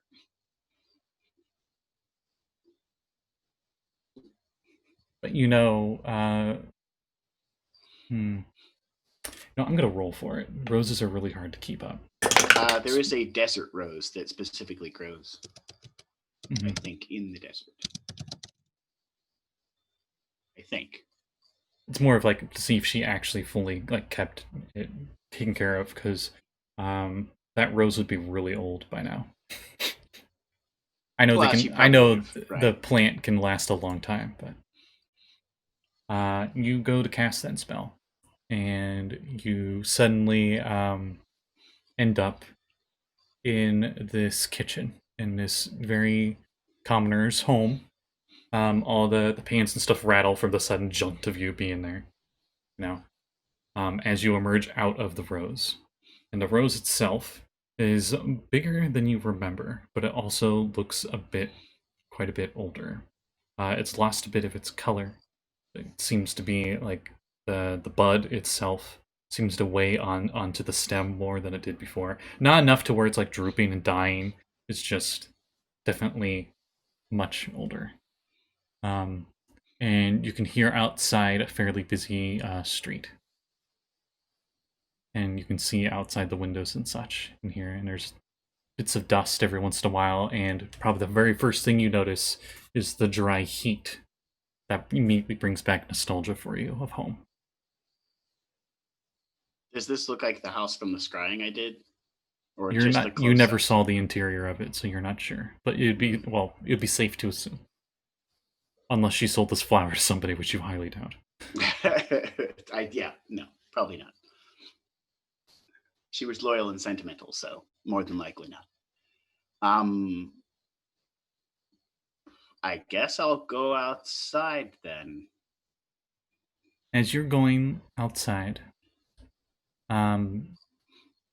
you notice that this house is it's 1 story, and I'll say it's 2 rooms. So like the kitchen is the back, and there's like a bit of a wall, and then there's like an open section of the wall for the doorway to walk in. And out here is the living room / everything else. Right. And there's like spots in the ground for where the beds are at. There's a nice big rug that, in any other country on the Sword Coast, these rugs would be worth a lot. But here you can get them a lot cheaper because it's local. They're all over the place. Yes. Fancy so the rug, compared to other parts of Torel, is better than average. But here, it's probably an average rug. It's definitely faded and has been walked on a lot and kind of dusty. And you notice outside a lady and a younger lady, and you can hear them speaking in Kalashite. I think that's the language. Yeah, Kalashite's the language. Yes. Which Varth speaks now. Mm-hmm. And they're saying pretty much stuff like, "Goat's milk, get your goat's milk here. Only a copper for a pint." Stuff like that. Do I think that looks like Daya? Yes. They don't look like super impoverished or anything. Their house itself didn't look that bad. It's just they just have what they need. They didn't. Right. What you would expect your wife to do. She wouldn't. She's not the person that would buy something gold and fancy unless it was something needed. Right. Are they both over there selling? Yeah, they're not facing the because you're inside the house. They're outwards towards the road, and you see the road going through, and you realize that this is a main road going through Kalimport, and on the old Imperial Highway, you think is where this is connected, and you're pretty sure, due to how muddy and busy the streets are outside, that you are in the Caravans Ward, which is on the easternmost fringes of Kalimport. Okay. It is considered the least glamorous ward. Not the poorest, just like a lot of travel, so a lot of dirt and mud gets kicked up here. Most of the guilds have their headquarters here, because it's like this is like the big ward for traveling for outsiders and such. Okay. You would know that. You've dealt with a lot of them when you were here. Right. In that case, I'm going to travel over to their stand where they're working. You're behind their stand. You're like on the other side of it right now. Oh, I make it look like I'm from I like come out and like try to close the door quietly and like walk out onto the road, so I look like I'm coming from the road. Okay. What do you currently look like? I probably look like Varth. So you're Water Genasi right now. That's another thing. A lot of people here are Genasi. When I say a lot of people, I mean maybe like 2% of the population is Genasi, compared to like 0.1% everywhere else. Right. Which is a lot. I can't really make myself look like I looked before, can I? No. Like disguise self. Did I have a disguise self thing?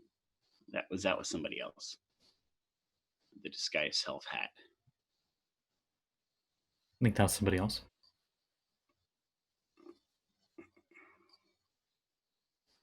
Yeah, I don't think I can make myself look like human.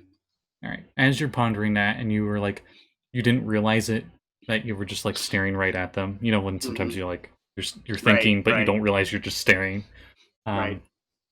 Your wife actually is like, you sir, you interested in goat milk?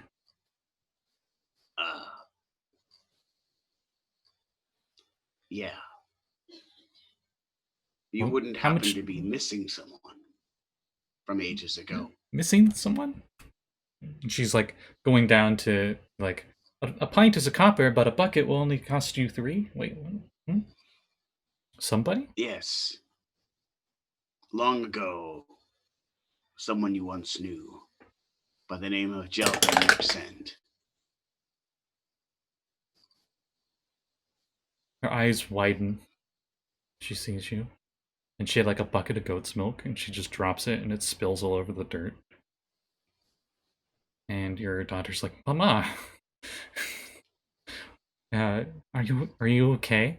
And she starts crying as she looks right at you. She's like, I recognize those eyes. Every time I wake up, I still think of you. My desert rose. It has been too long.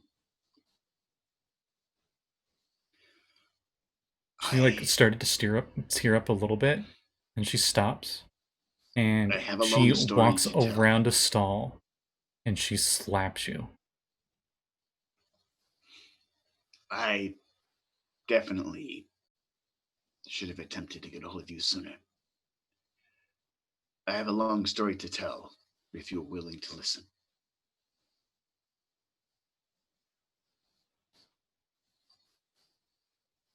I'm so sorry, I forgot your daughter's name. Daya. She goes, Daya, make some needle tea.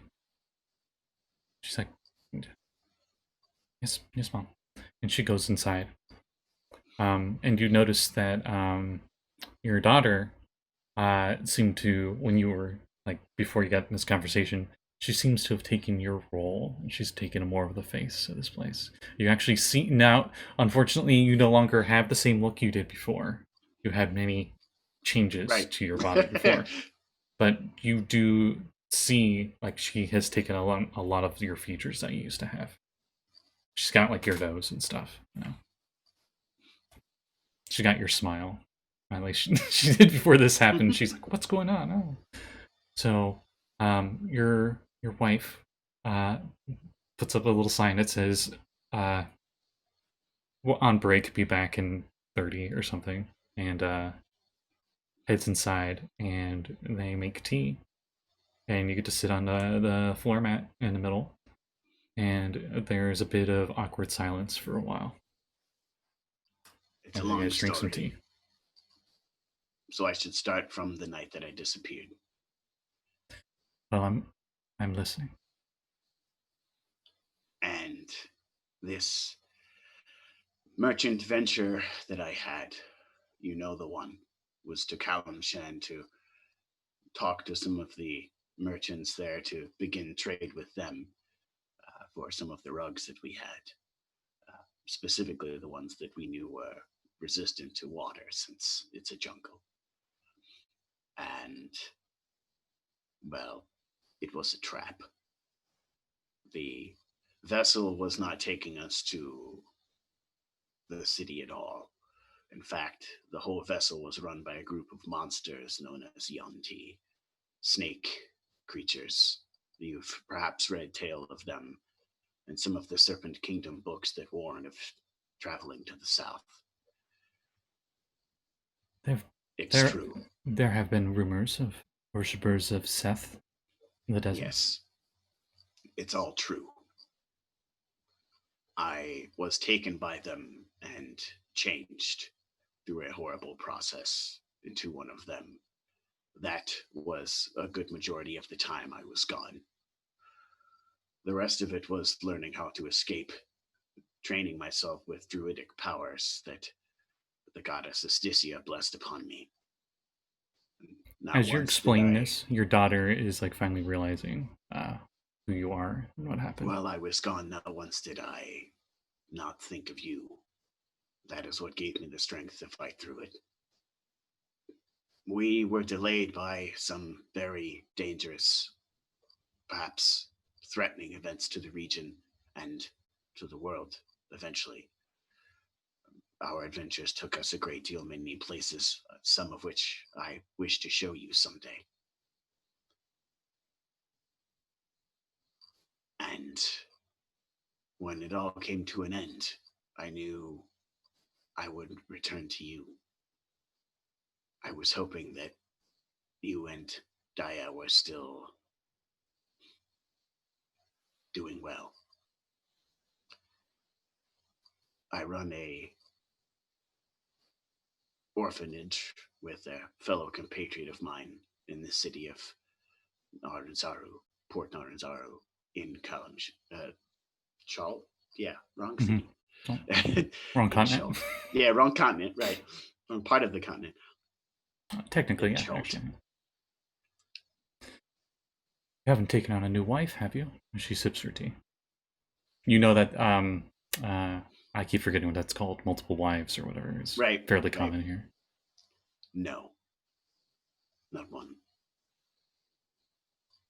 As you know, few people compare to you.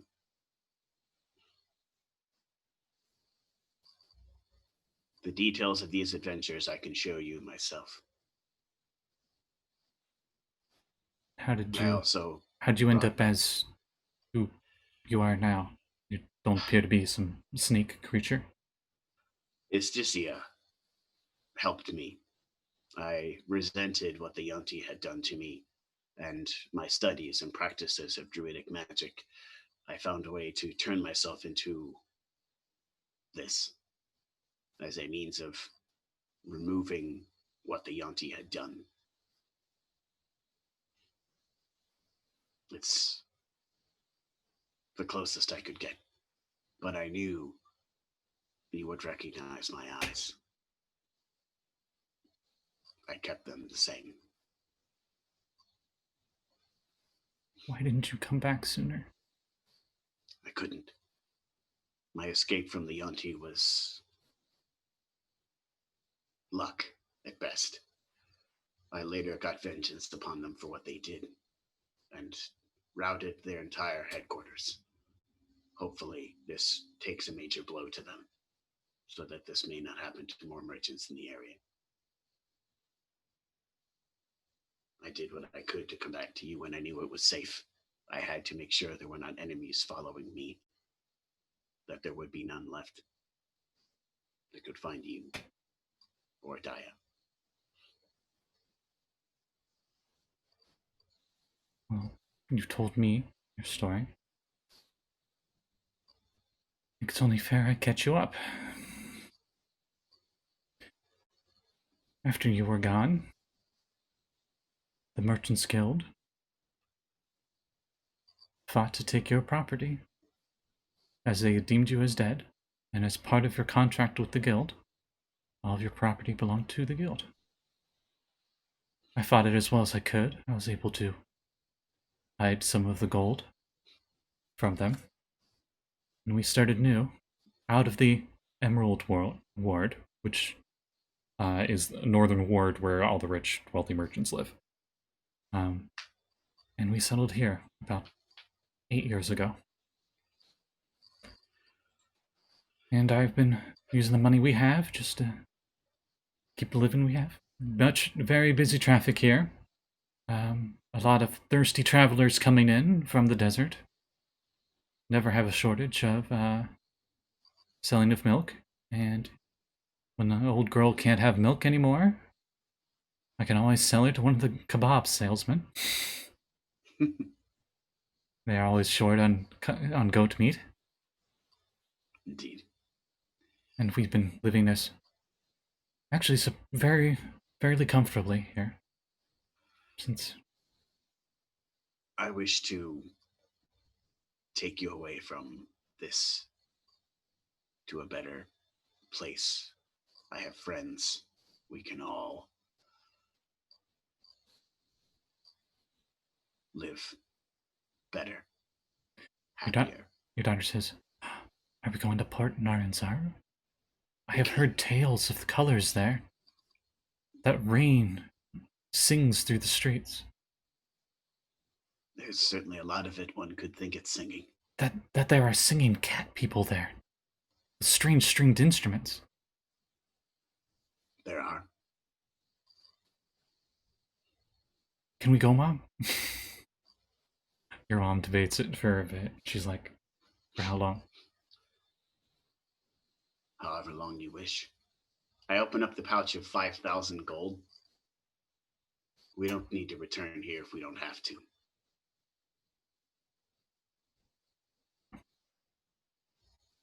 But there's a place even more magnificent than that I wish to show you first. A city made out of this stuff.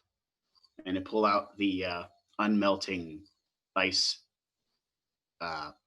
orb. It's ice that never melts.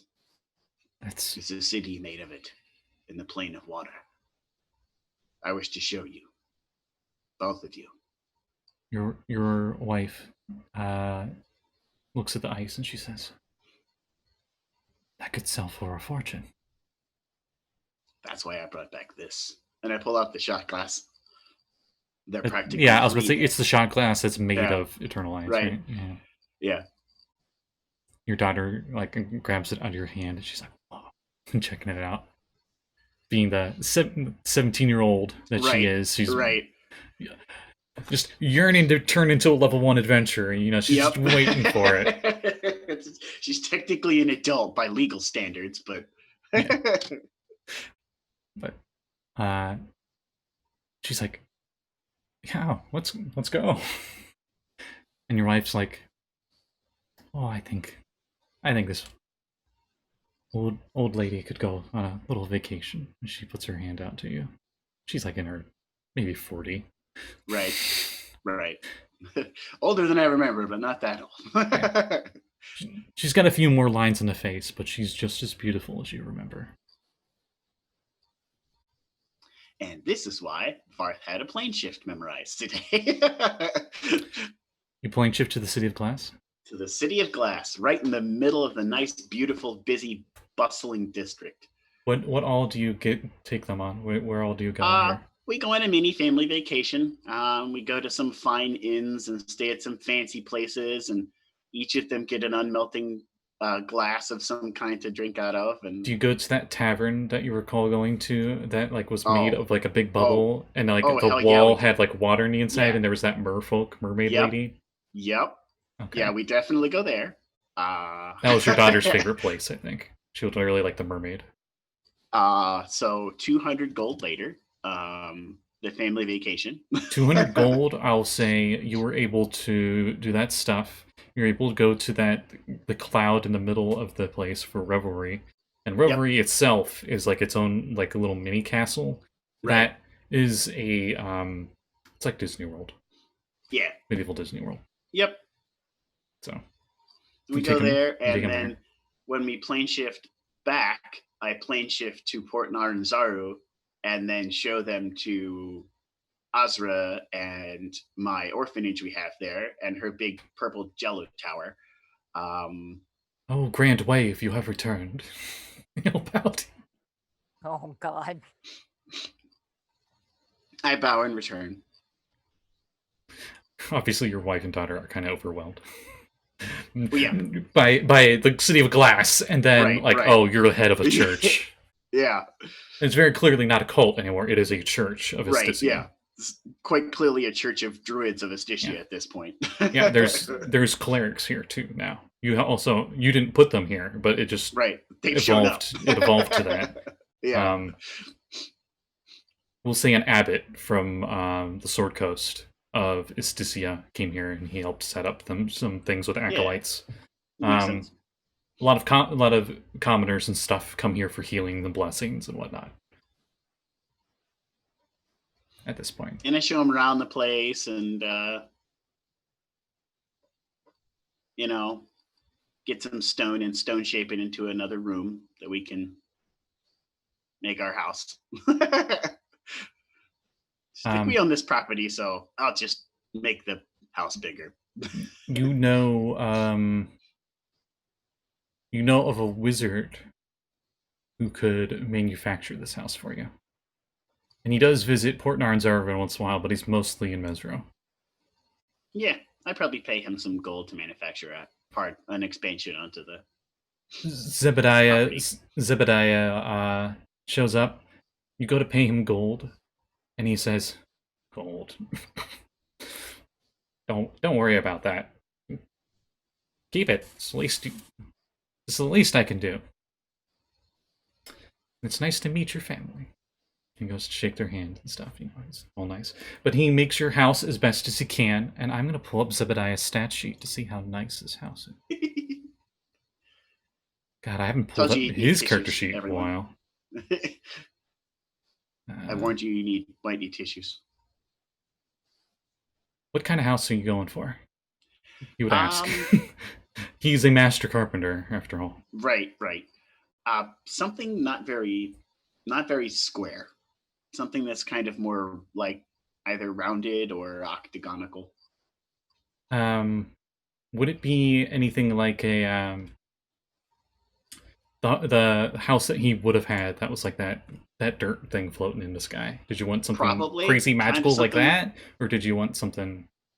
Probably something a little less magical, so it doesn't draw too much attention, but definitely with some rotating floaty bits on the outside to draw some attention, because I also would appreciate that.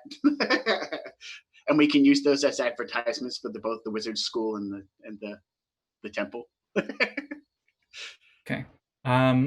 He sets up a pretty nice house for you guys. That with a 28 in his carpentry. He uses fabricate a few times, we'll say. Each time it's a different material. So first it's like the clay, dirt, stone setup, and then it's the wood framework, and then etc.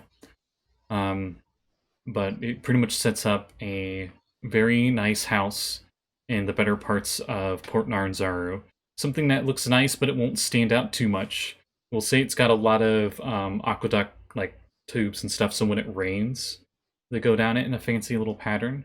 Yeah, and flows through they're house. Actually made of metal, and they're pipes. So when the rain goes down, it actually makes like a song. It's like a rain song as it goes down. Okay, awesome. Heck yeah. I don't know if any of you know about those, but in Brazil they have those because it rains there so often. And it's like, why wouldn't some craftsman do something like that? Right. But like at one point there's like a little wheel, like the water hits it and the wheel spins, it's stuff like that. But he makes you guys a 3-story house. With that on the outside, on the inside, from what he learned on his adventures, he actually learned how to do indoor plumbing. So he actually has you guys not 1 but 2 bathrooms. Ooh, one's up on the 2nd floor, and that's ridiculously fancy. Yeah, 2nd floor bathroom, super fancy. Mm-hmm. And even set up down below, because he's Mr. Water Guy. You guys don't have a basement, but he's set up so water and stuff, if there is flooding, it can go underneath the house without damages to you guys. Oh, cool. Yeah, because I'm sure there's a lot of rain to the point where it could flood in the city. So both the temple and the orphanage have been designed in a way that they're higher up so that they avoid that flooding problem. They're just taller. I'll say the 1st floor will be like a shop. And then the upper 2 floors are your actual house. Yeah. Well, that should do it. Thank you, Zebediah, old friend. Oh, no problem. You know where to find me. You'll see me around. Tap with the staff, and him and the staff go, and he just disappears. And where he was, we get like the like Thor from the Avenger movies, where it has like the burned in thing. But for him, it's the maze symbol of Utau. And it's just like drawn into the dirt, not burned into it. Right. Because that's his Bari power. One of the many Bari powers they get is they can just go anywhere in Chult at will. Right. So yeah. You also noticed that Zebediah's eyes were had a brass sheen to them instead of green, which is kind of weird. I'll say you figure out with your high wisdom that it turns out that Zebediah is actually now a brass dragon, true polymorph. Oh. And while he's a brass dragon, he shifted himself back to his elven form. I got it. Yeah. That's awesome. Yeah. So, yeah, what kind of stuff would you think you'd be trying to sell in Port Narnsharu? There's a lot of things here. One of the biggest exports, some of the biggest exports in Chult are the wood and the dyes. So clothing and stuff. Probably stuff from the plane of glass, since I can plane shift. Okay. So ice would be a very nice commodity here. Ever non-melting ice products and stuff like that. No, I mean, even just normal ice. It doesn't need to be eternal ice. Right. Regular ice. Oh, your regular wife would be like, can you just get normal ice? And you'd probably ask why, and she's like, well, with normal ice it melts, which means the customer would come back to buy more. I love her. Merchant's mind. She had it. I was just the face. And all the merchant princes are like, shit, we don't have domain over ice. Crap. We don't have monopoly over that. Your wife is a merchant prince. Yep. Of ice. That's probably what would happen, since everyone would go, it's cold? Oh, thank God. I had swamp ass for days.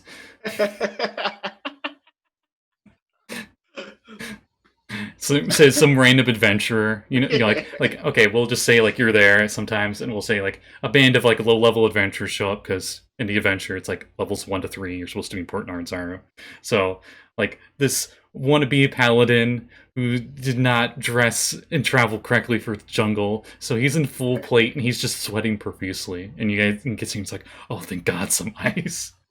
And they buy like a big block and he just sits on it and it just melts. Set up a thing with the Temple of Sune and have like ice baths that you deliver the stuff to them. Oh yeah. There you go. And you guys make and your family makes a very good network here, and they live very wealthy and very comfortably here, even more than they ever did back in Kalimport. And that's where Varth will spend the rest of his days, outside of maybe one shots we do later. Nice. Well, and last but not least, we go to Azra. Oh boy, it's me. Geez, where do I start? I'll be right back. That tear-felt adventure may be in need of, Tissue run. Ice tissues. Freeze those tears away.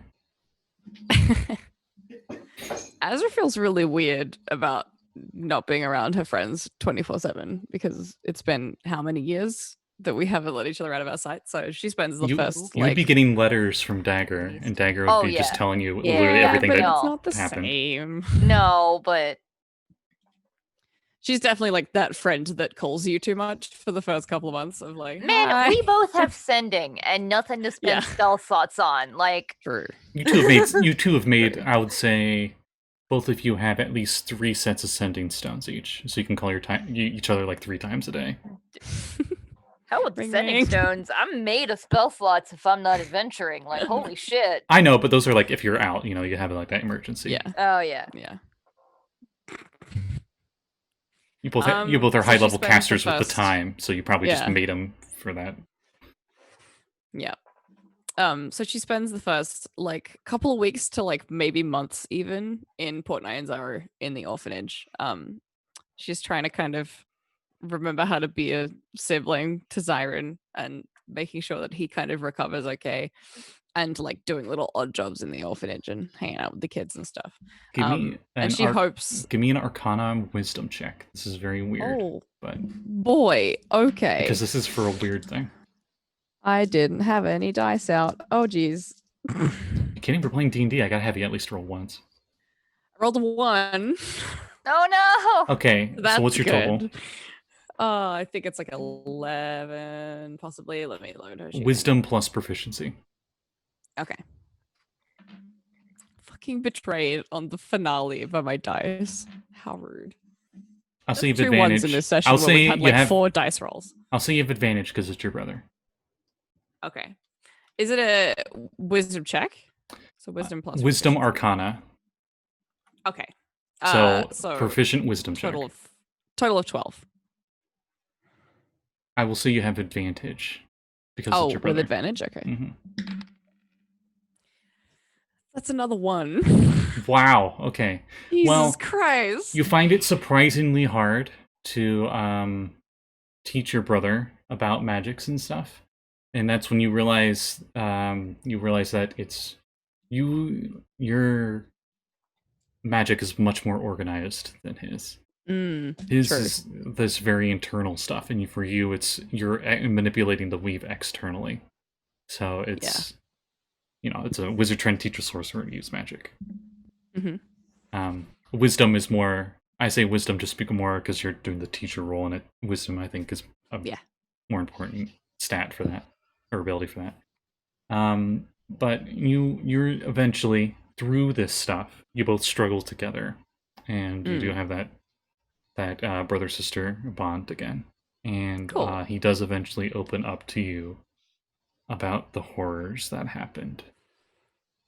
God. And I won't get into super detail, mostly because I don't think he would, because he probably doesn't want to remember. Yeah. Good restoration on standby. uh, I think I have 3 more castings of it. But he mentions about how both your mom and dad got turned into these horrible abominations that died pretty quickly. Cool. That the aboleth were warping many people with that plague fire. Yeah. So it's pretty much like they got like hyper blue flame cancer and died. It's pretty much how he would probably describe it. Yeah, okay. And I'll kind of tell him stories about my adventures, kind of to distract him from thinking too much about that, just because. Wow, Pesca's such a dick. She was such a dick. You don't ever learn counterspell. You're not allowed. Well, but it sounds so useful. Can I counterspell my own fireball? Completely unrelated. I just looked back at my notes and saw my list of like enemies, and next to Pycia's name was just the words "super bitch, super dead." That would have been such a good episode title. Right. Super bitch, super dead. Fun fact: her soul is in the plane of water somewhere. Oof. Oh, well, not for long. Sucks for her. It turned into some kind of water elemental out there. That makes sense. Yeah, so hopefully she kind of hopes that Zyron might feel at home in the orphanage enough to like want to stay here maybe for a little while. And that maybe being around the other kids is probably good for him. But she'll support him no matter what he wants to do. And if he wants to become an adventurer, she's going to be really annoying and overbearing and like in his face all the time. Sister mom. She has to be both now. Where is it? There it is. Oh boy. Oh boy. Where is it? He hears about.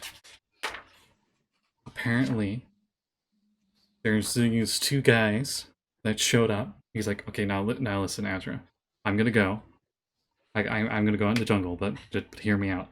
So there are these 2 guys that were trying to do some of the dinosaur races, right? And that Triceratops sucked. But anyway, they have a map that goes out into the jungle, and apparently there's like a green dragon's treasure hoard out there, and it died, but no one's like gotten the treasure. I was gonna they said they need someone to help them, like a magic user. And I told them I could go, and that they would give me a cut of it. Okay, just be careful, and I'll give him a sending stone and be like, I will teleport to you if you're in trouble. Please, God, use the sending stone. Okay, thanks, sis. Bye. He goes to leave. Oh god. He's She near has a small crisis non-recognizable. for the next hour. He's near non-recognizable from a few months ago, where he could barely talk, Aw. and now he's making friends and such. Oh, I'm proud of him and so worried.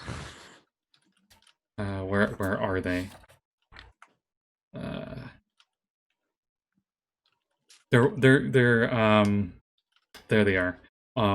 The two guys' names were Farol and Gondolo.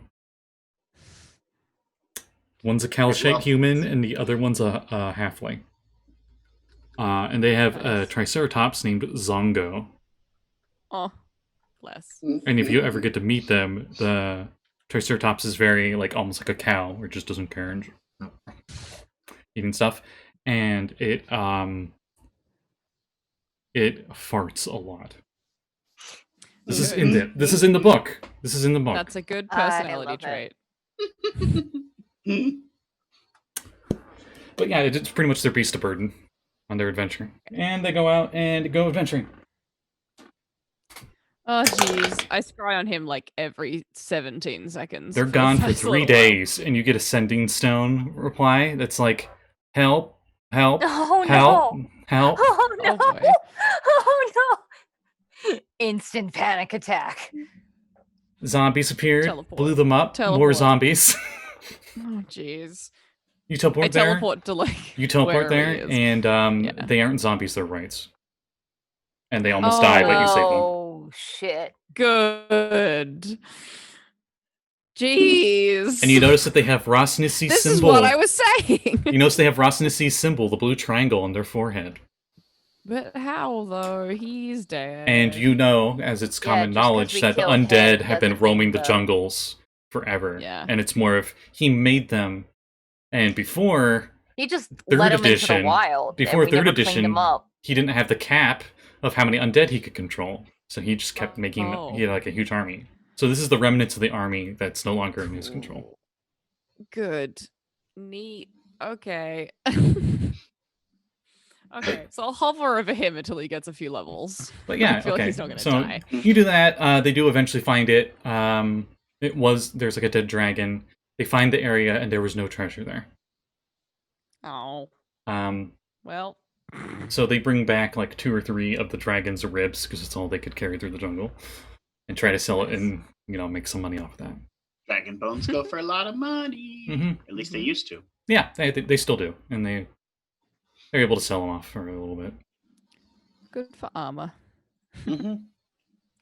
As soon as heavy Dagger armor. hears that like update, she like immediately is like, "Oh my god, my sister Robin has been badgering the shit out of me Oh, to like go on her first adventure. So like maybe they'll be less likely to die if they're together." And Varth's That daughter sounds is good. rearing to go somewhere, oh my and god. she lives in Port. Oh my God, are we Oh! starting another band of adventures? There Next might be a gen chance of Trackless that. C. Next gen Trackless C. The That'll next be gen the Jack the She Sea, immediately and the wants to Baron. make sure. Baron's just like, hi. The Baron is still just the Baron. It's like, Oh my why do I have to God. watch over you ninnying children? Oh no, it's a giant rat! no! And Baron's like, oh, that's adorable. I remember that could have been a possible threat when I was weakened Oh, severely. boy. I would send Vorm with them, with whichever Yes. character is most squishy. Yes. don't know- Vorm is a I don't better know. dad. I don't know which class Robin would be, whether she would be wizard or rogue. Well, her Mm. dad's a druid, and her mom is a merchant. Well, I was prince. think- And I I was would think that Daya is probably going to be a ranger. Hmm. Because a high charisma ranger. Ranger is very useful, Joel. Not the Mm. ranger that's like, that sits in the back and broods in the corner, but the kind of ranger that's like, you look like you're lost. I mean, there's a whole guild for guides in Chol. Right, She could be right. part of Oh, that yeah. as a ranger.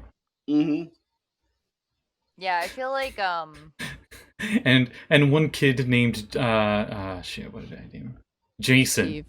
And he's this Yeah. scrawny little nerd, Alaskan boy, and he looks like he can't help it all that much. And he's just he like casts Eldritch Blast, and they're like, Oh. "Whoa, you're a warlock." And he's like, "Yeah, I met this really cool vampire guy."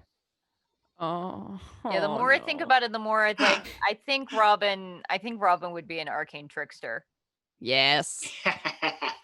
God, this is such a squishy party. Oh no. I know. Yeah, Everyone's yeah. so squishy. This really is Trackless all over again. Hey, Yeah, it's- Right. It's Well, Oh. no, Rangers can wear Squish. medium armor. That's Zebediah's there, and he's like, "Oh, I remember the spell squad. Yeah. We were a druid and a wizard and a wizard and a wizard. 3 wizards and a druid. Oh god. Or no, wait, no, Yeah, a sorcerer. We definitely Fleetoplop give- is a sorcerer. We would yeah. definitely give the amulet for Vorm to Zyron because Vorm is Yes. Azra's buddy, and also Zyron probably has the lowest hit points, Siren's gonna go escape this. and doesn't have the dragon-blooded AC bonus. The sorcerer's kid. But yeah, your brother is a wild magic sorcerer. You Cool. learned that the hard way. Yes, we did. He's like a variant of it where it's like a lot more Mhm. fire based. So it's not as wild, mostly because it Nice. seems to stick with one element. It's predictably He's never able to flame-related. choose what color the flames are. No, they're just always a they're always random blue. color. There's just he doesn't know what they're gonna end up like. It's just a rainbow of flames. Yeah. Yeah. So- And then after that, Yep. the first thing that she can think of doing, she's not used to setting goals really. Things have just happened to her. So she kind of takes a while being like, oh God, what do I do with my life? And the first thing that she can think of is she's gonna build a wizard tower on the rotating island. So she does that. So We cut ahead to that, gets- and it's done. Whoop. ahead to that, it's done. She enlists both Dagger and Zeb to help with the fabrication because Dagger has done a lot more architecture research than she has.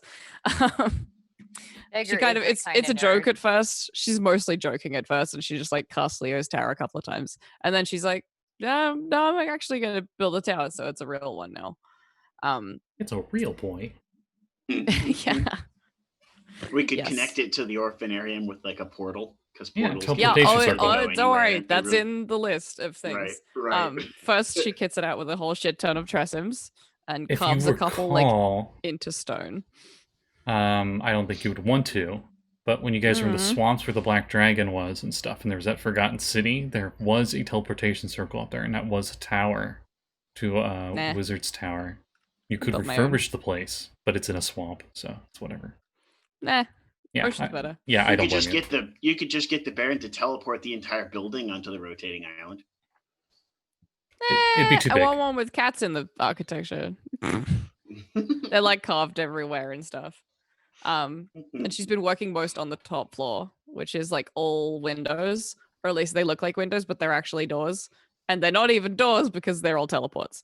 So They're like, gates? depending on which door you choose, you end up in a different spot. Like the orphanage, Mesro, Neverwinter, Waterdeep, City of Glass, and like the home bases of wherever all the rest of the party are. And then the last one is the portal to her demiplane, finally in non-torture mode. Hooray! It's inspired mostly by the library at the academy, like all rows of books and little like nooks with like cushions and rugs and stuff.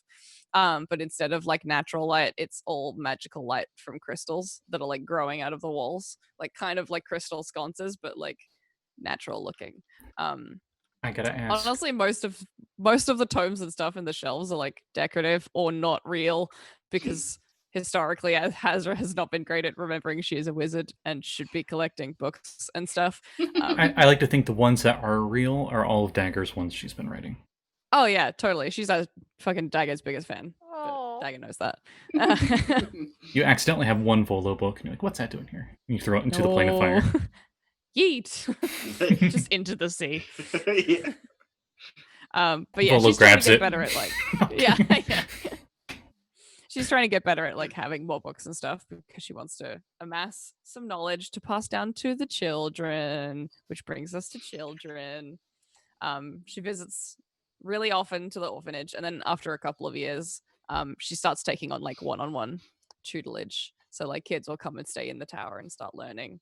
And then it kind of grows into like a sort of like private wizard tutoring school thing, but really small with only like a couple of students at a time because it's Rumors Azra. start She still going doesn't know how to around. work with people. Rumors start going around Port Naranzaro about this mysterious wizards academy that you have on this tower. Mm. And no one can quite figure out what your prerequisites are and why you choose your specific students.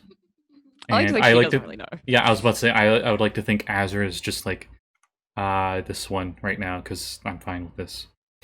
Yeah, because reasons. But everyone in Cholt, it's like a mystery, and they're like they think there's like some reasoning behind your picks. So every student Someone you get has like the red string like on the wall. Like I figured it out. Every student you get probably knows of you, maybe not by name, but just knows that you're like that wizard. And they would treat it as maybe not like they want to be like the best wizard ever, but they're just like, oh, because you picked me, that must mean I am so innately great at being able to do arcane stuff that you have chosen me to be your protege. A little bit of hubris goes a long way. Yeah, and it's not like, and most of them aren't like, oh, I'm chosen one. Oh, it's more just but like, I mean, it does help. Oh shit, I'm chosen one. You know. Yeah, and that's kind of the opposite of what Azra had when she was first at wizard school as well. So I think she kind of encourages that a little bit. One day, you're sitting at your desk, and where the apple would normally be, there's the iron flask. Oh yeah, I forgot about that. Oh, the kids know shit. that's off limits. Hmm. I'm just keeping that. She's not opening it unless she really has to. It like starts vibrating. For the rest of your days, you're gonna do nothing with that. I mean, it's just in case.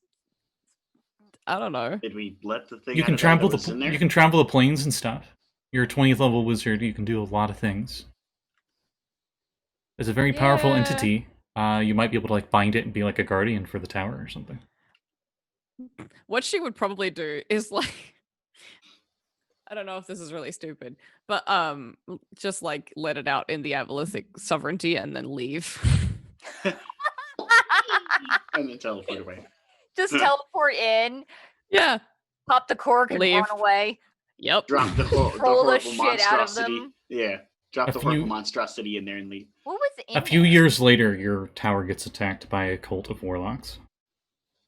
A few of them seem to be able, when they misty step, to turn into a black smokish form, like the entity that you left there. Oh. Whoops. Whoops. Yeah. That's fair enough. You learn through your It's worth it if it injures the Abolithic sovereignty. you learn to be through honest. your Yeah. contacts that go to other planes and such. There's a few wizards, like there's one specific wizard who studies devils and such on Candlekeep. I think you guys met her. Yep. That there is you would learn of a new pit fiend that's in the Nine Hells, and you learn, oh, that's him. Cool. Hey, you We let him destroyed a out. layer of the abyss. He decided- Now there's he some owes more in the us. hell. He decided to willingly serve as Modius. Okay. You let him out. Well. He owes us. That's all I'm saying. I think probably the favor was repaid if he like did any damage to the Aboliths. Yeah, probably. Yeah, do I know what happened to the Abolithic sovereignty? She would try and find out in the least dangerous way possible. You actually do get visited by a member of the Cerulean Sign, and they cast a super ridiculously high level ritual, and you notice that your entire island is time stopped when they talk with you. Oh, cool. And they tell you the main reason they did that is so that way the anything Aboleth wouldn't be able to spy on us. Even if you were under their control, there'd be no way of them being able to hone in on it because no time is moving, so they wouldn't be able to communicate with it. And they pretty much tell you that they are working on it, and that if you would be willing to help in any way, they would give you some like vague idea of where to find them. Okay. Yeah, she can help. She'll like by night help them, but like by day keep running the school and like not tell any of the children. Okay. Except she would probably tell the whole party because Osprey she's becomes not the very good wizard at Batman. keeping. I think our future one shot will be Azra getting the gang back and you guys destroying Yeah. the Abolithic Yeah. sovereignty. That Maybe. would be neat. Yes. Yeah. Dagger spent many nights wrestling with and resisting the urge to like legend lore the Abolithic sovereignty and the Knights of the Cerulean Sign with the oh shit, did it break? What the heck was that? It was like a little Oh. wand thing that we got from Kickstarter at one point. Whoops. Oh, Our like our home group when we were still meeting in person were really bad at talking over each other, so we used it as a talking stick. Looks like they hot glued the D20 onto it, and the hot glue Yeah. just wasn't that strong. oh, then you can just get more glue. Yeah, easily fixed. But Dagger had been like very sternly resisting the urge to legend lore those guys with the knowledge that if we ever do encounter the Abolithic sovereignty, they would instantly learn anything that Dagger knows. So she didn't want to put them in more danger. Do you attempt any But she's, divination like, on anything on them? Really sad. No, because she knows that anything that she learns could be compromised the second we run into an Aboleth. Plausible deniability. Yeah. Because Okay. it's like I can't make myself forget if I never knew to begin with. Azra would have been giving a little bit of things from that agent of the Cerulean Sign. That would have been like some findings that he found, but he purposely writes in there like this is not everything purposely, just in case it could get into the wrong hands. But he does tell you that any kind of divination magic that attempts to be used on them seems to have an immediate psychic backlash on the caster and never works. Oh, good thing I'm just like, didn't The I more could've told you powerful that. the spell, the more dangerous it is. The more psychic damage it could do. So if you Ouch. cast like a 9th level divine spell, which I don't know of any on top of my head, you probably insta-kill yourself. There used to be, but there aren't any anymore. There used to be some 9th level divination spells that were crazy, but I don't think there are. You could upcast one. The closest I could think of is not even magic, it's psionics, bent reality. Right. But anyway. Yeah. That's where One more thing. Yes. She just like she has a research topic because she's a wizard. She's like, I guess I should like do that now because that seems to be what happens when you're an archmage. So she kind of the first thing she does is she wants to create new spells, pioneering quicker and faster ways of teleporting planar and extraplanar. And the first thing she does is finally invent that alternate transport via plants scroll that she bought a scroll for like 1 billion years ago. So she finally works on transport via flames. And then after that, she has a habit of just like showing up in everyone's fireplaces, like, hi. I love it. it's very Um, Harry Potter, I think. Yeah. yeah.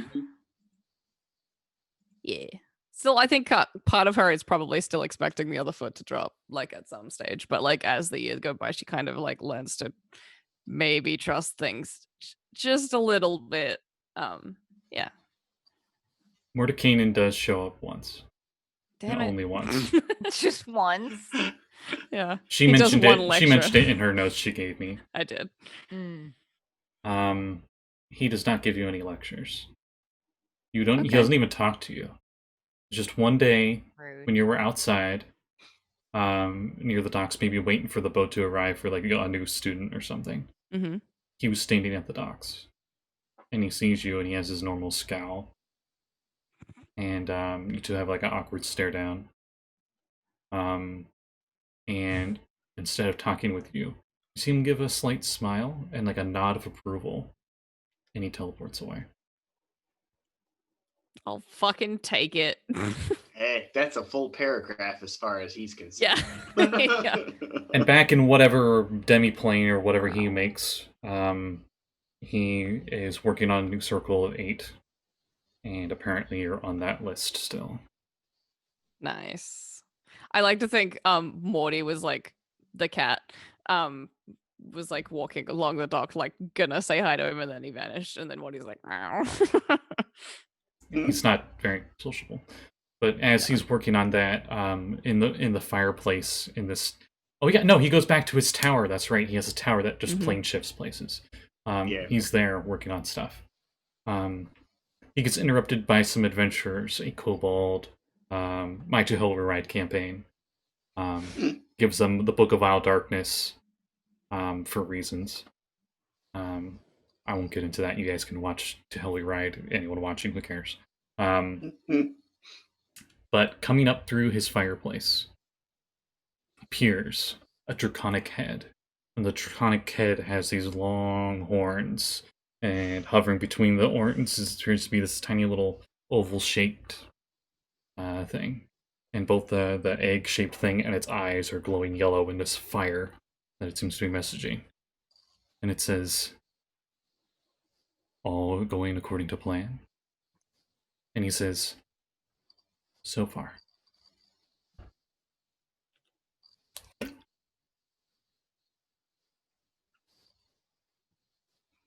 Time passes. All of you eventually get messages from various powerful people, Elminster, etc. And they're all about the same thing, trying to get you guys back together because they have seen how well you guys do against the major powers. Up in the spires, in the very far norths of the north, there seems to be something terrible happening, and they've been calling it the Dead Sun. At first, light sources up in this region, up in this specific part of the mountains up there, light sources of all kind only went out like half as far as they normally go. Animals started acting strangely.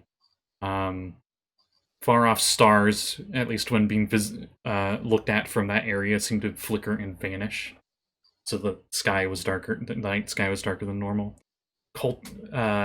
More activities from cultists who worship ice and elemental ice, and other cold beings, such as the Ice Queen up there, who will be in the Icewind Dale adventure. I'm pretty sure she's the main focus. Start popping up more there. And then it actually got worse than that in the area, where light sources only went out 5 feet, no matter what they were. Cast light spell, could cast sunlight, it didn't matter, it only went out like a 5-foot bright radius and then 5-foot dim. Warm days no longer occurred up there, even on what would be normally the warmer days of the year. Creatures such as vampires and such started to be visible during the day, and were not affected by sunlight. And they fear that something truly dreadful is happening. Weird creatures, alien creatures, have been showing up on these mountains. And they pretty much called all 4 of you to see if you could figure out what's going on and stop it.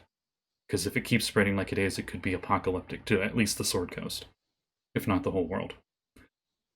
And that's my adventure plot hook for if we ever continue. Oh, God. The goddess of ice on Faerun is called Auril.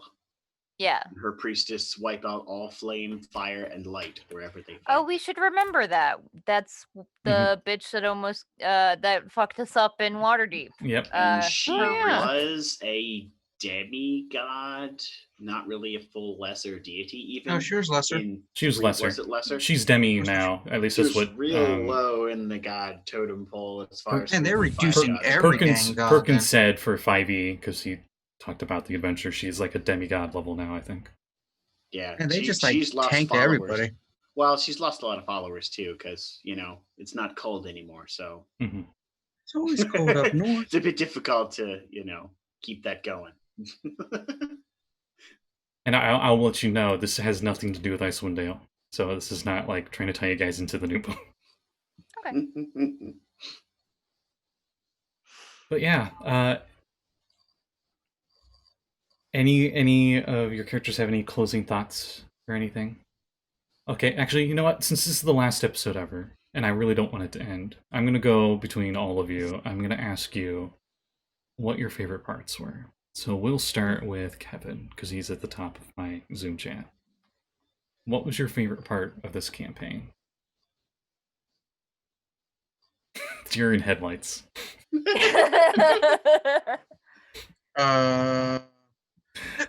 There were so many good parts that it's hard to decide on one. There's a reason I started with you first.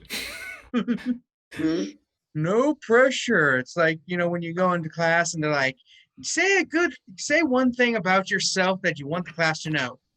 I hate all of you. And it's the reason I picked you first, because I'm like, then you can get it out of the way and you're done. Yeah. It was, like I said, there were a lot of fun parts. I can tell you my least favorite part, but I can tell you a lot of fun parts. Yeah. You know what it is, Quaddle. The fucking quaddles. Those fucking exploding quaddles. We'll never let it go. Never forgive. For Never the rest, forget. for the rest of our DMing or Rip. D&D careers, never forget those. I did like I liked when Kami tricked everyone to thinking Burke was and stuff was a God damn compliment you. kind of Oh, yeah. stuff. You That was really fucking good. Shit. Oh yeah. That's Go great. Burke.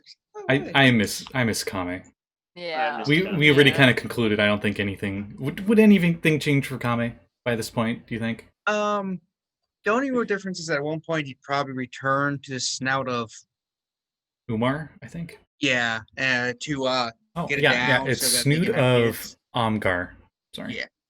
Basically return there so he can, finally release himself and have more babies before he goes back to die and returns to Ysgard because he's got to do his stuff. The Porter people need to prosper. All right. You do that, and your offspring go to travel to Port Narnzaro to be guides. And They talk And about their name, a few of them on their travels don't even make it to Port Narnzaro. They instead meet a few of the goblin tribes, and they try to teach the goblins how to be guides. so they'll be named like Tortuga, Kami, Junior, what is the Vegeta, words for turtle? Goku. I was thinking of different words for turtle in different languages. Turtle, yeah. Tortle, Toddle, Tartle. But yeah, that's essentially what what Kami's story is. Because this story was essentially concluded a while back, but this one little final. Yeah, it was a badass getting his whole family to help with the demon lord. That was pretty cool. Where everybody moonbeamed at the same time. Moonbeam power. Dagger. Mine actually goes back a bit. I think my favorite stuff was the Shore of Dreams. Just like that whole mystery of finding out what was going on and the ridiculous scene where Azra almost got ganked by an assassin. Yes. And to run and save her, Varth turned into a swarm of insects and ran through the marketplace. Oh god. That was so funny. With Kame like jumping across boats to get to her. And then like finding Tess and that heartfelt reunion, and then exploring the temple down there, which was amazing, and then almost murdered us a bunch of times. I still can't believe you got that assassin. Because that's who she was. The chick you were chasing, she was an assassin. And you guys were like 5th level. I don't remember how we took her down. Slowly and painfully as she was running away. No, Kame stunned her. That's what it was. That's He right. unlocked her. Yeah. She downed Azra because she's an assassin and she stabbed her once. She downed me in one. Yeah. She downed Slim and Azra. Yeah. In 2 rounds immediately before we were even there. And then before she could run away, she tried to bolt, and Kame caught up to her because he's fast as fuck and stun locked her ass. Yep. And yeah. That was my favorite part. It's also, I think, like, that is the moment, like, when we went through that portal, that's the moment where our characters' lives just went from, like, okay, this is a fun adventure to, like, oh shit, the world just got a lot bigger and a lot more dangerous. Yeah. Varth. Honestly, probably gonna have to side with exactly what Kat just said. That whole beginning of the adventure, the part where we had fun as low level characters just doing wacky stuff to try and get by or to get God, and I just remembered that I blew like half my high level spells fucking around during the day, which is why I was so useless during that fight. Yeah. Ugh. And and like then realizing that like maybe there's a larger destiny to what we're doing here that's well beyond like fighting a bard that's counter spelling in a tavern and like it's made everything seem so insignificant afterwards, like realizing well Hydra is probably involved at some point in our future, and like getting our big plan together to do all the wacky stuff we ended up doing, and then having to go save Azra from the wacky stuff that happened to her, and like that whole beginning part plus like the plan / chaos that was afterwards was probably my favorite part of this campaign. It really did kind of bring together like just how much your ideas can fall apart when things get bigger. and Azra. I was gonna say probably, if not the thing everyone just said, like the Abyss arc in particular, even though it was fucking terrifying for me. Here's your first D&D campaign. Oh no. So that was fun. But yeah, it was really interesting and so like. I forgot to mention that. Oh no. One day, when you're outside at your tower, a very bright crimson moth lands on a flower nearby. Doesn't count. You said it after the campaign ended. Doesn't count. Fair enough. La la la la la. I'll just tell you. I didn't see that. I'll just tell you then. She's back. Oh. She had a countermeasure for if she died. I assumed. Shut up. We'll kill her later. Demon Prince. Yeah, I was about to say you're all high enough level now that you guys could probably wipe her pretty easily. Oh yeah, I mean at this point probably, but reluctantly puts that on the to-do list. Well, I have to say, I think my favorite part, I'm sorry, Kevin, is still the very beginning when you all started and you were dealing with Intellect Devourers and how you guys dealt with Slim and the struggle you guys had with the Merchant Prince, and it turned out Slim killed him for you guys. Oh yeah. Oh jeez. Oh god, and that niche those moment. Tough when... ass rolls. Varth, I don't think you fully recall, but there was a Blizzard Folk shaman who turned into a giant crocodile and pretty much like screwed over Varth. Like he had Varth grappled and was like twirling like alligator. Yep. That fight in the Merchant Prince's house, we were cycling. Like I would go down, Azra would go down, Varth would go down, I'd get back up and I'd heal Varth, and then I'd go down and he healed me. We were tag team going. That was fucking like, terrible. Literally, I think we spent at least 2 rounds with at least one person every round would just drag an unconscious person 15 feet away from the fight. And then I don't remember whether I think it was right before or right after that, when Slim saved Varth's life when an Intellect Devourer jumped out of nowhere and almost landed on his back, and Slim rolled a nat 20 and killed it instantly. And that was so awesome. And I'll tell you, in Power Score RPG's game where we did Dragon Heist, I got to play Slim as a player character, and he literally did the same thing.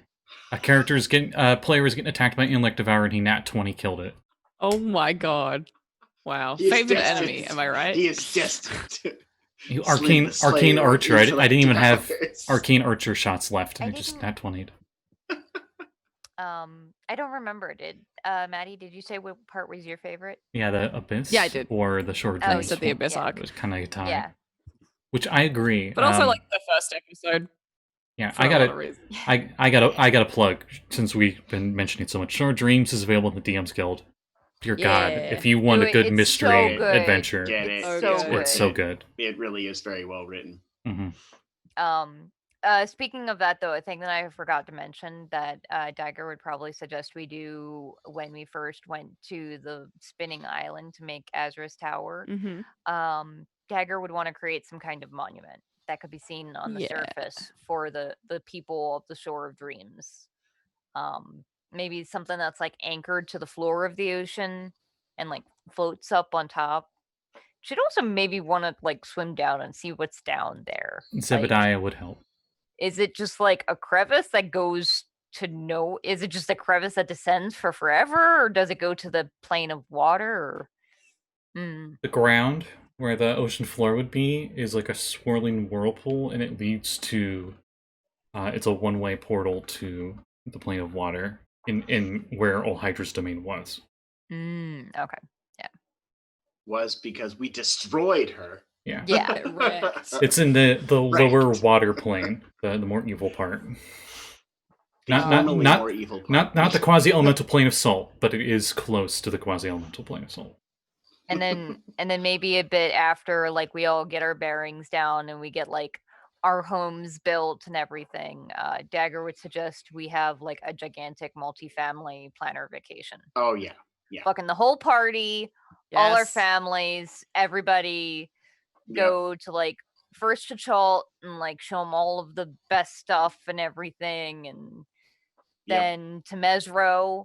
Zebediah could give him a Waterdeep. tour of the Tomb of the Nine Gods because he put safety Yay. nets everywhere. As he put safety Yeah, nets everywhere. yeah. He made it a tour guide, like a He put like an and he then- put amusement programmed park. illusions that are there permanently until dispelled of himself being like, oh, this track was here. And then go to Waterdeep and show them the tea shop franchise, the coffee shop franchise. Yeah. that we keep forgetting The about. Coffee Witch. Yep. Oh yeah, every once in a while, Azra, you do get royalties. You're not sure where, how, but like you, Oh, yeah. you like lift your hat and like a gold royalties bag comes out. And then to some of the safer Magic the Gathering realms, and then sigil for like 5 minutes while Varth bitches the whole time. You noticed when his wife is around, he significantly complains less about being in the city, mostly because she's there. And then finish it off at the City of Glass, which probably ends in like a Dagger talking her way out of another confrontation with Habibi. I think for this one, she would actually, because she realizes that Habibi is definitely going to outlive her, and this is a thing that's going to follow her forever, she would try and work out some deal where like she spends a week or a couple of weeks out of the year every year with Habibi doing about performances this? in the city. How about you give me your firstborn instead? How about no? Okay. She's not even married yet. Like, That may never I can't happen. do that, no. Could be a half dragon, freaking. Yeah, it could be. I Jeez. mean, How that's what dragons about involve. Oh. your first clone? My first what now? Clone? Clone. It is a 9th level spell, I guess. Yeah, it's not one that I know. Why She not? could Okay, just probably Or Do I permission, think that there's- or permission to clone you. Actually, that might just be easier. You just cast the 9th level clone spell on you and have the clone stay here. The issue is that when I die, However, The issue is you would just live longer because you yeah, go that's to the the thing, clone's like, body. I would go to the clone's body and then I'm her prisoner for as long as the clone lives. However, Yeah. how about this? A simulacrum that's their own person. Oh. And then and then maybe once or so a year, I'll come by and we'll do a duet. That I would love be that. accessible. That's so good. That'll be acceptable for now. Deal. Shakes your hand. Shakes your hand. She turns to bubbles, and she's gone. Yeah. And we'll Bye, say then. you guys do you arrange that, and that happens. Yeah. Nice. And after you took us all, to I was all hoping those for the adventures, clones, 'cause Varth's then- wife's like, "We then should do in a more new trading with the campaign, I could city be of like- Citadel." In a new campaign, I could be like, here's this noble myriad, and she has a whole bunch of clones of this one human lady, and they're all doing this big performance. It's an army of daggers. Just It's an the dragon army of deads, but all daggers. daggers. A regular clone spell does not allow multiple copies per Yeah. active Yeah, ability. they wouldn't actually be clones. But They'd she's be a like genie. Now, if you Rules get don't apply. Manchun's mass clone spell that Yeah. he keeps hidden, Well, just people who look a bit like Dagger, and she's like cut their hair and like dyed Just it. multiple. That's so extra. I was just imagining like multiple castings of seeming. They all look like Dagger. Yeah. Like, that's Yeah. That probably easier. makes But more yeah, sense. no. I like that one better. It's harder and less efficient, so it makes more sense for the merits. Yeah. It's like, Yeah. This is more tedious and Yeah. expensive. Let's This do is it this way way. more expensive Yeah. and tedious. We'll do this instead. We won't do it. We'll tell other people to do it. Yeah. Yeah. Yeah. Middle management. I also Alright. imagine Varth's wife helping teach some of the orphans to be ruthless business moguls because Oh, she just yes. wouldn't be able to help herself being around Business school. She- yeah. She doesn't need. Yeah. She doesn't need to teach them. Port Narzaro is like the most capitalistic city in Right. True. Right. on this continent. But it's nice. It's nice that we have a third career path for the orphans because Yeah, it's like yeah. you either go to the The Church third- of Astisia, you become a wizard, or you become a business mogul. Well, business mogul, yes. Business mogul is now a viable option. You can work for the warden. Yeah. You can work for the Baron. Or you can join the cult No, of. that's Yeah, not you an join option. the cult of the Baron, but Yeah. it's not at the orphan. That's not on the list. That's not on the It's list. an unofficial like Starbucks secret Yeah. menu. Right. You have to ask or you don't get told Yeah. about it. I really, And then I really enjoyed this campaign, and this Same. is. I've mentioned this off stream. I'm not sure if I mentioned it on stream, but this is the longest running campaign I've ever ran as a DM for D&D, and this is the only campaign I've ever ran where the players got from level 1 to level 20, and you went through like each level. There was no there's no skip where it's like, oh, suddenly you went from 15 to 17 or something. So I thank you all as my players for this. Thank you for putting up with my BS and us streaming this. Mm. I remember when I Been first streaming this whole time? Oh my god. This is the first game I streamed. First thing, anything I streamed, really. Yeah, jeez. yeah. I was so nervous. You can go back and watch Yeah, that first same. episode. I'm was so I. I was nervous. a mess. I don't But I recall think- the first episode at all. Yeah, it's Oh, almost like you wow, weren't I there. got- What? But I thank you all, and I thank everybody who's watching, and if anyone, it would be Jeanette. Thank you for watching, like through this whole Yes. series. Yes. We love Thank you, you. Jeanette. Holy shit. My wife watched quite a bit of it too, by the way. Yeah, Oh, yeah? I was about to say there's probably like I asked my girlfriend. 50 I asked my fiance. And 50 now hours I- of stuff. It's like I can't ask She's anyone to watch definitely all of watched it. quite a bit of it. And Before on we end, yeah, can I read the letters that Dagger Oh, wrote to God. everybody in case she died? sure, why not? To make everybody cry right before we go. One I last thought I was gonna get away tearjerker with right it. at the end. Got our plot the hook. And Baron. now there's a Dear Baron, tearjerker. fuck you. The only one that Love doesn't Dagger. make me laugh. Love Dagger. Yeah. Kissy face.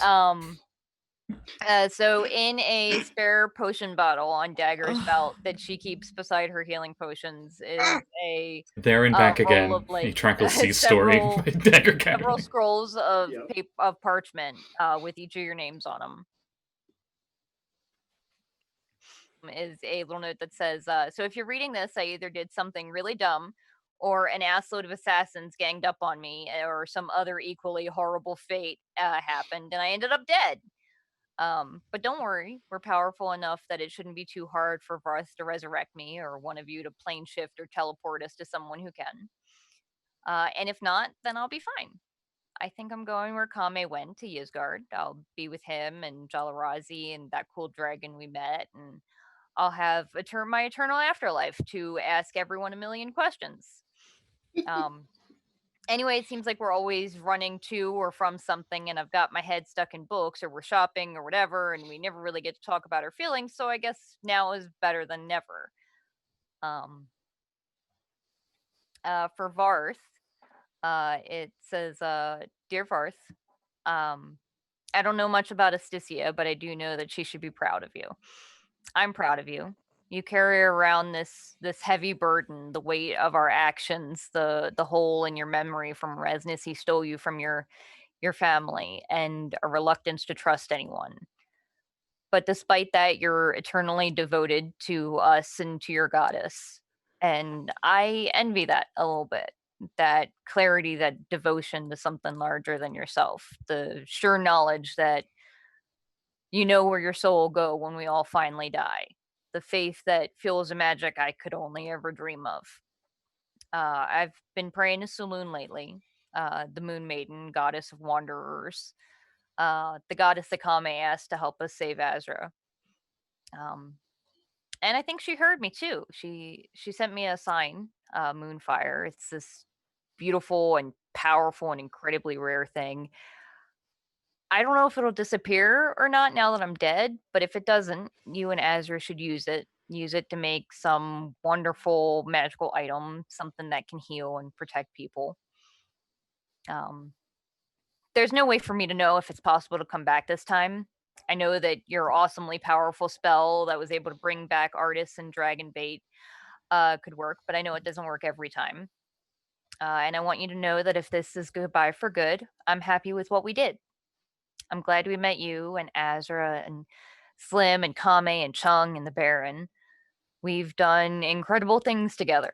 We made sure that Resnicy could never hurt anyone the way he hurt you. We ensured that Dendar could never break from his prison. We managed to save an entire city and help people wherever we could. Anyway, what I'm trying to say is I trust you. I trust you to look out for Tess and Azra and our other friends and to keep them safe. I trust you to remember to cast Bark Skin if you need it.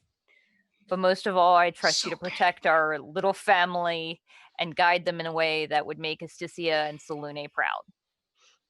I love you, brother. Dagger. And then for the Baron, it says, Dear Salbador, I know things started a little rough between us. I truly am sorry about that legend lore spell. I don't really regret doing it, but I should have asked permission first. Sorry, not sorry.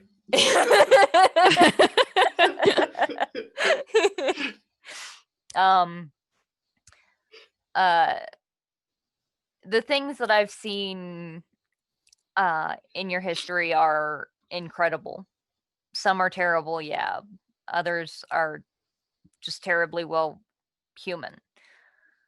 I saw your family, I saw your wives, your children, the ritual that made you into the creature that you are. I watched Nicobolus break your mind and hurl you through the multiverse. You've lived more in the last few years than any of us have lived in our whole lives. Obviously not all good.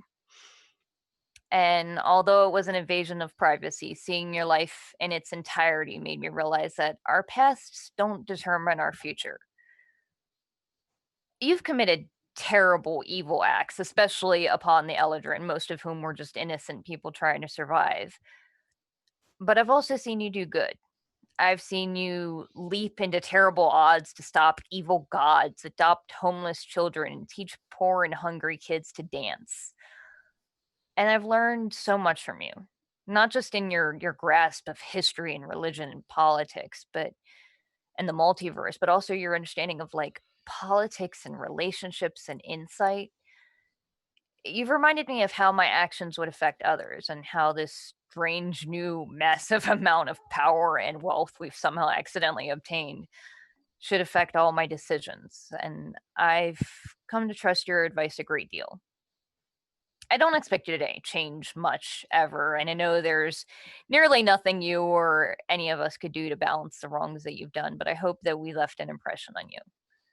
That we helped you find a spot in your heart that reminds you of your family, that reminds you of what love and peace and kindness feels like, a spark that inspires you to make the world better. I know that being stuck in one place is like the worst thing that you can imagine, and I never ask you to do it. But if I don't come back this time, please keep an eye on our friends. I understand that retirement of reading and worshipping of a water goddess might not exactly be your style, but they're all I've got in this world, and they'd do anything for you just like they'd do for me. Watch out for our little family, Salbador.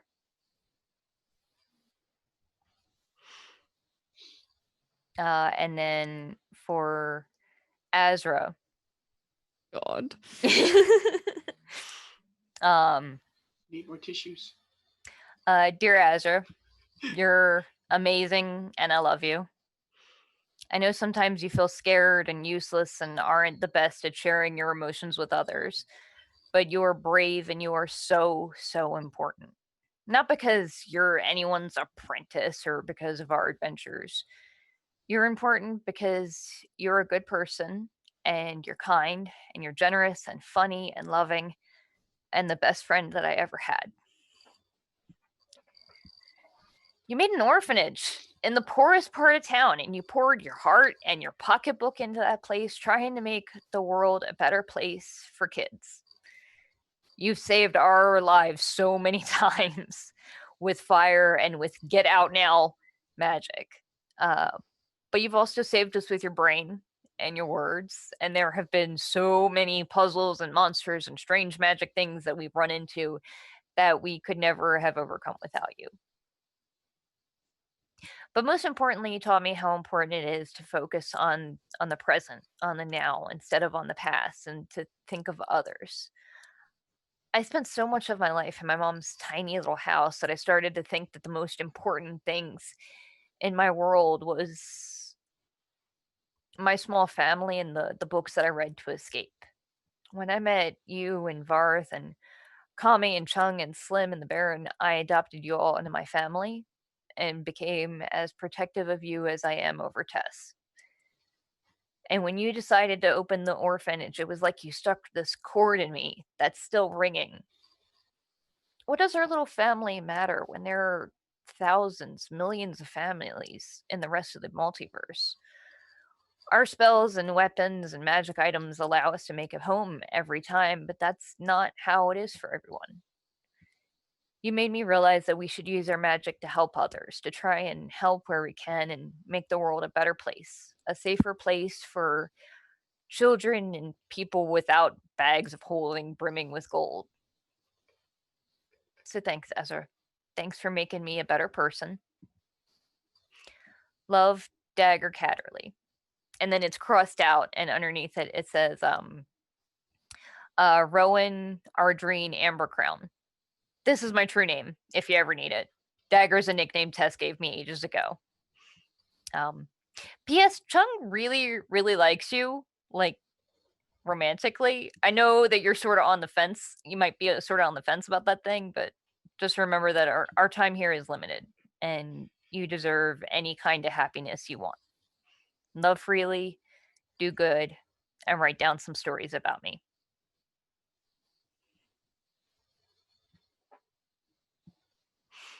That was great. Thank you. Ow. One more thing. No. This can never end. This is the very last thing, I promise. You're all level 21. Congratulations. There's no technically such a thing as 21. But that means all of you get an epic boon. Ooh. Because you're all so awesome. So, Baron. We're pretty awesome. Baron gets the boon of invincibility. When you take a damage from any source, you can reduce that damage to 0. Once you use this boon, you can't use it again until you finish a rest. Yes, a rest. Meaning you can take a short rest and do it again. Oh, shit. Ooh. Azra, you get boon of the Fire Soul. You are immune to fire damage. You can also cast Burning Hands at will without expending a spell slot or any components. I'm thinking this is more of, you got this from your immense amount of arcane study with fire. This is just the fruition of that. Varth, you gain the boon of magic resistance. You know that thing you hate with all the creatures that you fight, where they always have advantage on their saving throws? Oh god, it's like you like have that. You have that now. You have advantage like against with all saving throws against spells and magical effects. It's the only thing you missed from when you were a UNT. Yeah. Yeah. So that's advantage on all saves versus magic? Against magic spells and magical effects, yes. That includes traps. So if it's a magical trap, you have advantage against the check. Nice. Nice. Heck yeah. Dagger. Mm-hmm. You gain the boon of high magic. You gain an additional 9th level spell slot. Ooh. It's not too much, but I'll say you also gain another 9th level spell if you would like. Any class. Oh, But it has to be 9th level. It can't be Wish. it can't be Wish. Yeah. Okay. Because Wish is, you just... Actually, no, wait. No, Wish is 9th level. It mimics 8th level spells, duh. Yeah. It can be Wish, if you wish. Yeah. But there you go. You got your level 21 things. All right. Probably never get to use them ever, but, just a cherry on top. Maybe. Who knows? I've already said it a few times, but thank you again. And Thank you. I hope we see you all in the future in other campaigns and other stuff. Everybody's Twitters are down below. Follow us and see what we're doing. Maybe we're not going to be playing D&D. Who knows? With Wizards of the Coast right now. But we'll see. And you all have a wonderful life. Don't trust any mysterious letters you get from a fox creature. Don't do it. Noted. And kill every moth you ever see. Yes. Especially if Correct. they're red. Meanwhile, another That's campaign. the real takeaway. Poor Sammy. Bye. Bye, everybody. Bye, Bye, everybody. everyone. Ending Thanks for joining announcements. us. Bye.